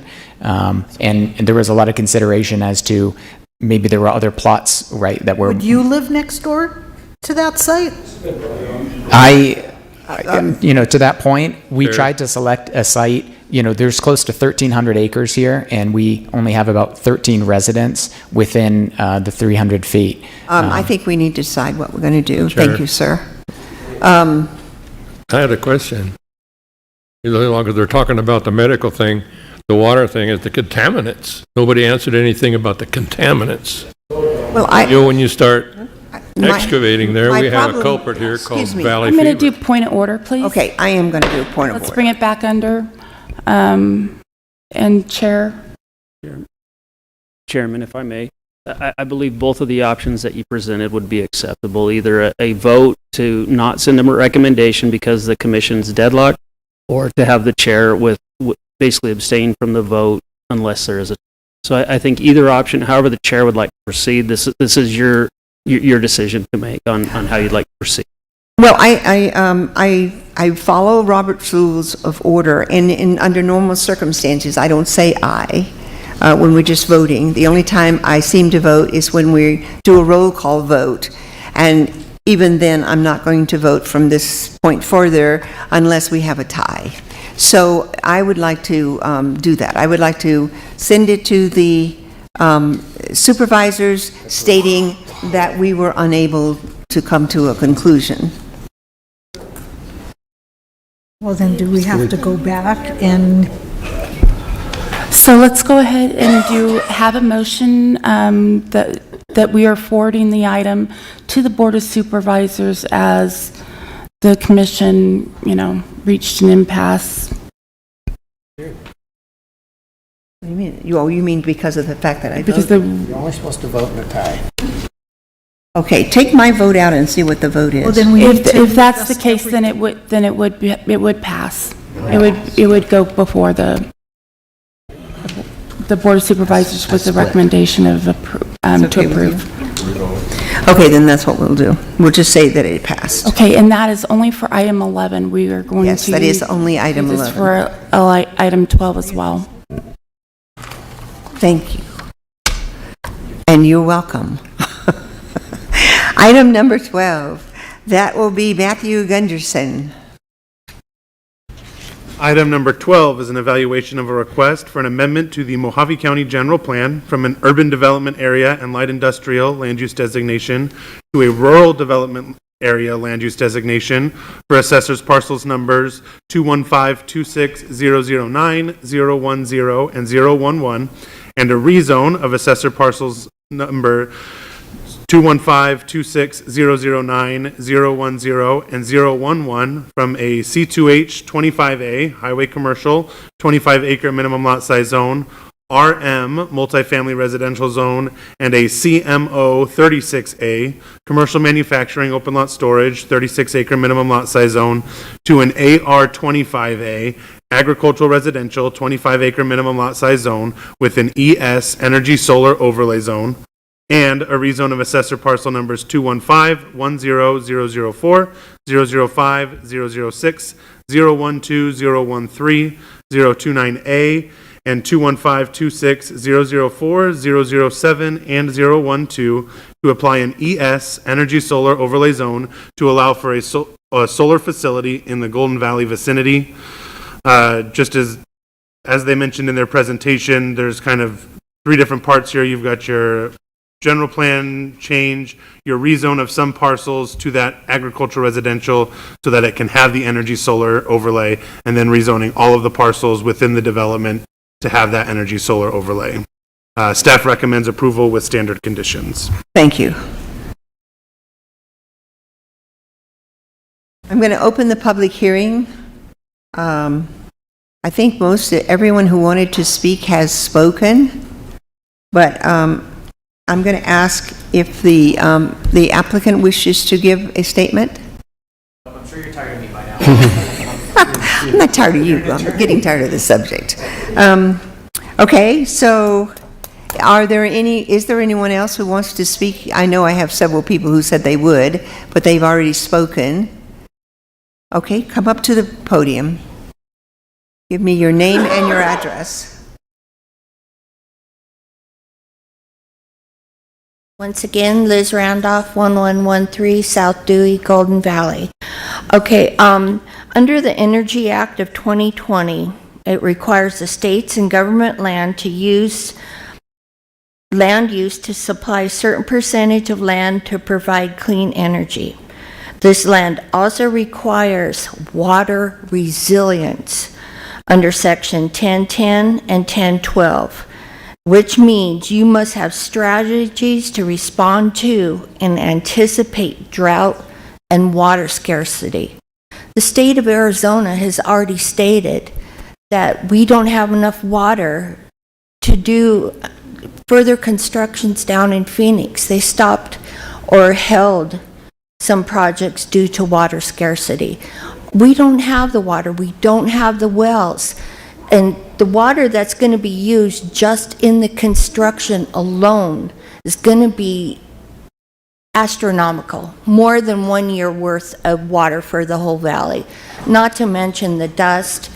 And why can't they go to areas where they're not next door, where it's not in a community? It's not, the dust is going to affect me up by Black Hills.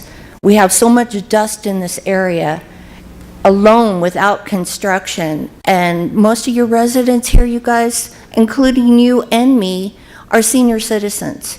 That dust is going to affect us, well, really, chronically. Asthma, heart disease, not to mention our roads in this area are thrashed. You're going to have large, heavy equipment destroying the infrastructure. Are you guys going to build us new roads? I don't think so. Are they going to build new wells to help support the water they're going to be taking during construction? Probably not. These are things you guys really need to think about, how it's affecting your community that you're supposed to be representing. Thank you. Anyone else? If I may, I'll be short. Certainly. Come right up to the podium and give me your name. My name is Alex McAfee. I live at 2761 West Shawnee Drive, Golden Valley, Arizona. The presentation by the energy company was very impressive, and the charts and graphs look really cool.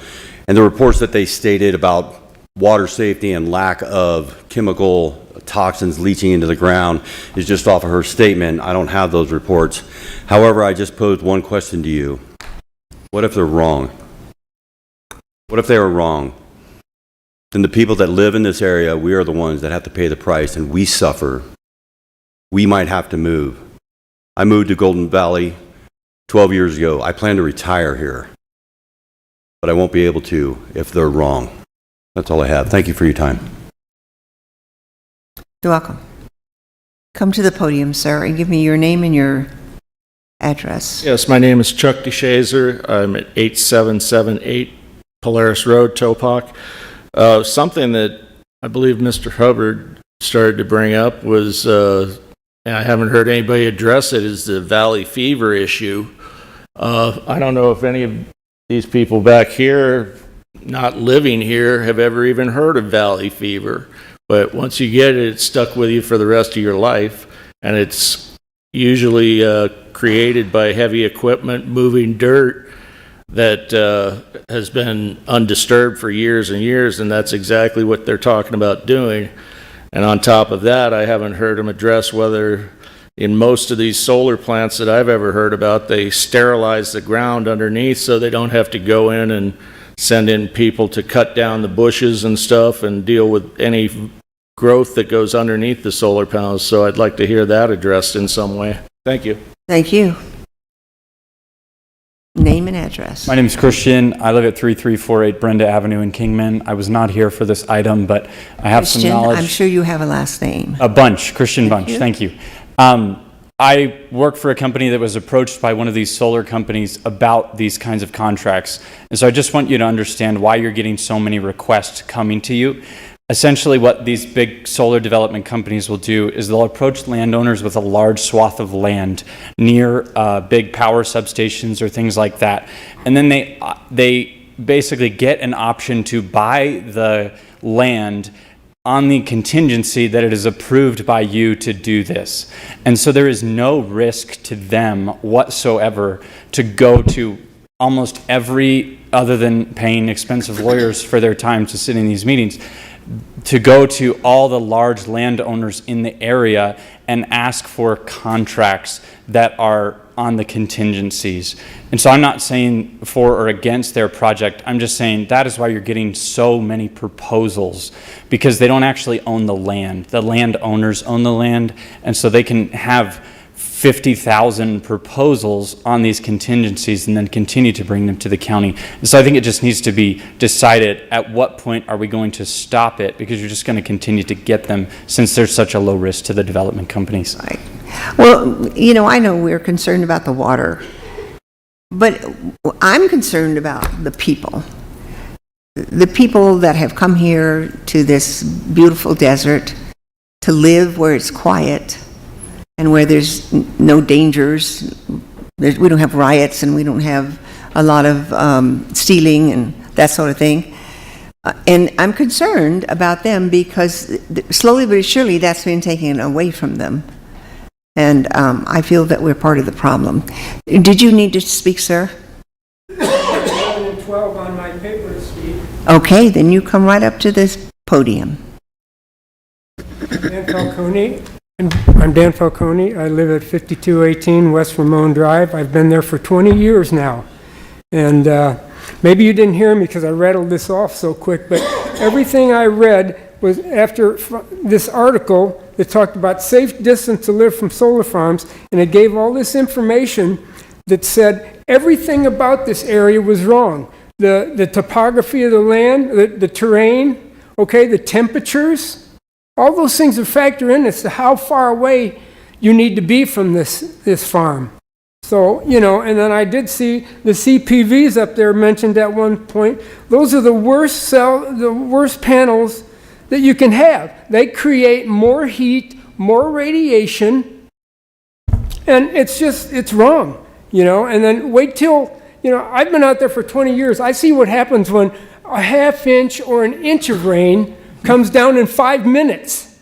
You're talking everywhere's a flood. My yard turns into a lake. I'm living on 8.5 acres, and I've developed it to the point where, and I didn't change any of the water runoff. I left it the way it was. I just aided it a bit so that it didn't linger on my property too long, which I think I've probably had several 100,000 tons of dirt end up down in the Sacramento Wash, because I'm only a mile from the Sacramento Wash and a quarter mile from Quartzsite. So I'm right there in the mix, and after 20 years, I'm already retired. I'll lose my butt trying to sell that place. Thanks. Thank you. Anyone else wanting to speak from the audience? Come up to the podium.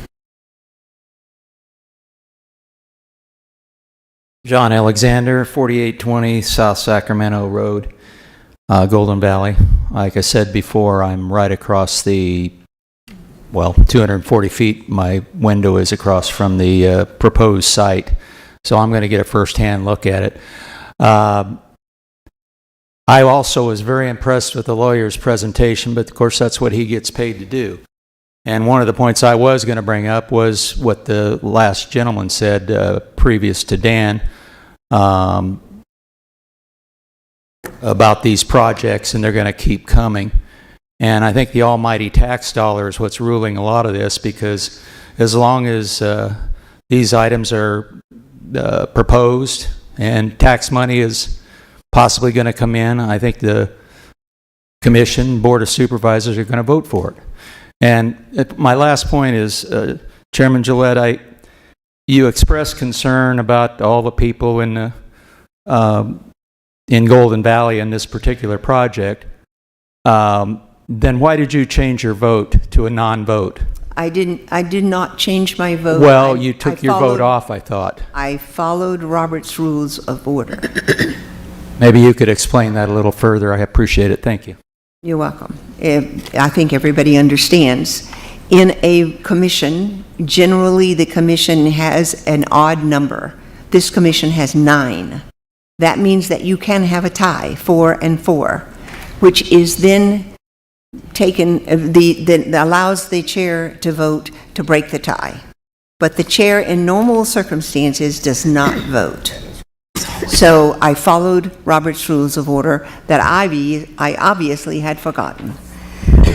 Okay, so, Chairperson, I just want to supplement your statements that ARS 11-AO2 J4. So even with all the situation happening, we will still need to transmit all the recommendations, decisions, findings, reports, and official actions, regardless of vote, to the Board of Supervisors. So it's not just yes or no that they will see all the action and decision that board has made. thank you, I'm glad for that. Okay, I'm going to close the public hearing and ask the commissioners, do you have anything else to talk? There was one more. Oh, we have one more? Yes. Okay, I will open the public hearing just for you. Thank you. Thank you. My name's Martin Runge, 5122 West Ramon Drive, Golden Valley. Just wanted to clarify the issue of water. There's the concern about water use, but there's also about stormwater management. And that was one of the questions I mentioned earlier that Commissioner Patello brought up about under operation. When it rains, how is the stormwater managed? And there is no regulation for that. And that's what the problem is. They can apply for a permit and they can build the facility to those requirements, but when the residents in the area get flooded out, what do? We're stuck. We don't have any recourse. There's nothing that can help us to make them change. And it's one of those, as somebody mentioned, a too late scenario. The second point I wanted to make is all power facilities, whether they're solar, natural gas, coal, whatever, change ownership many times. I don't know if you're aware that how many times the Griffith power plant has changed ownership. It has 3 times. So any of the questions and answers that go to the applicants, we don't know what's going to happen in 5 years from now or 10 years from now because they're not going to have any part of it. So I just wanted to bring those 2 points up. Thank you very much. You're welcome. Madam Chair. Yes, sir? Chair Gillette, if I'm able to correct one factual claim that was made, and it goes to the ownership question. So currently, when you look at the 2 properties, it's just over 1,300 acres. Currently, Reenergy actually owns 500 of those acres, and then there's leases and proposals to purchase some of the rest, and they do plan to maintain ownership of those parcels. So I just wanted to clarify, they're invested in this community. Okay. Commissioner Morse? Yeah, I just wanted to see if we could have Tim give us a little explanation on the drainage issues and what they can and can't do. By the way, I want to close the public session. Oh, sorry. Chairman Gillette, Commissioner Morse,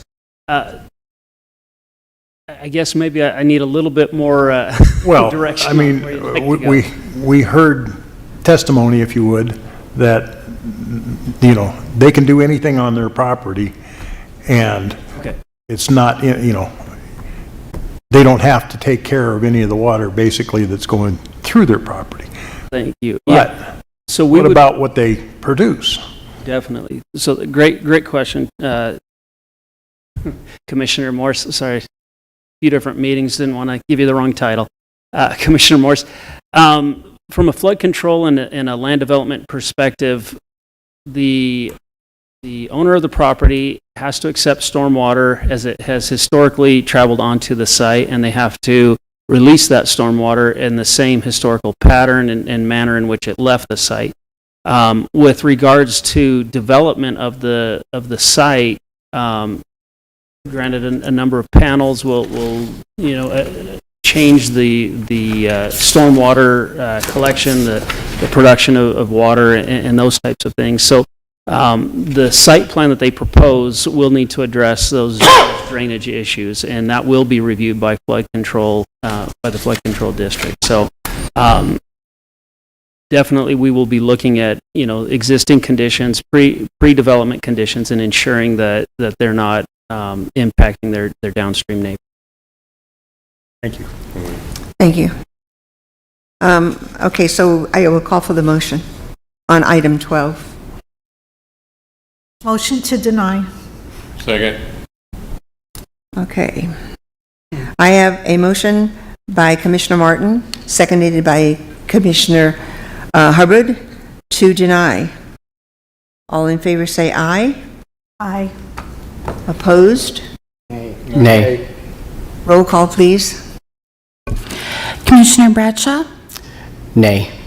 Commissioner Barlow, Commissioner Kelly, Commissioner Hubbard, Commissioner Martin, Aye. Commissioner Alexander, On this item, I vote nay. Commissioner Morse, Nay. and Chairperson Gillette. I don't get to vote. Okay, based on... I'm not going there again. We do have, the nays did, this motion failed. Okay. The nays took it. Motion to approve item 12 with staff recommendations. Second. Okay, Morse, second. Okay, I have a motion on the floor to approve by Commissioner Kelly, seconded by Commissioner Morse. All in favor say aye. Aye. Opposed? Aye. It sounds to me like two, but... Correct. That's what you got too? Yes. So this is approved. And I believe that we deserve to take a little break, so we can have our choice of either taking a 10-minute break and then getting back, or taking a 30-minute break and having lunch. Do you want me to announce this? So we're coming up to a first since I've been here on the commission, and that is that we're running into a time crunch with a meeting that's following us at 2. It's the Building Code Advisory one. Well, then, what we're going to have to do is we're going to have to forward the balance of this. Well, here's what my suggestion is we have that the 15 next minutes. meeting we're hoping will be somewhat short, and maybe we could reconvene right after they are done. We need to do that to a time specific.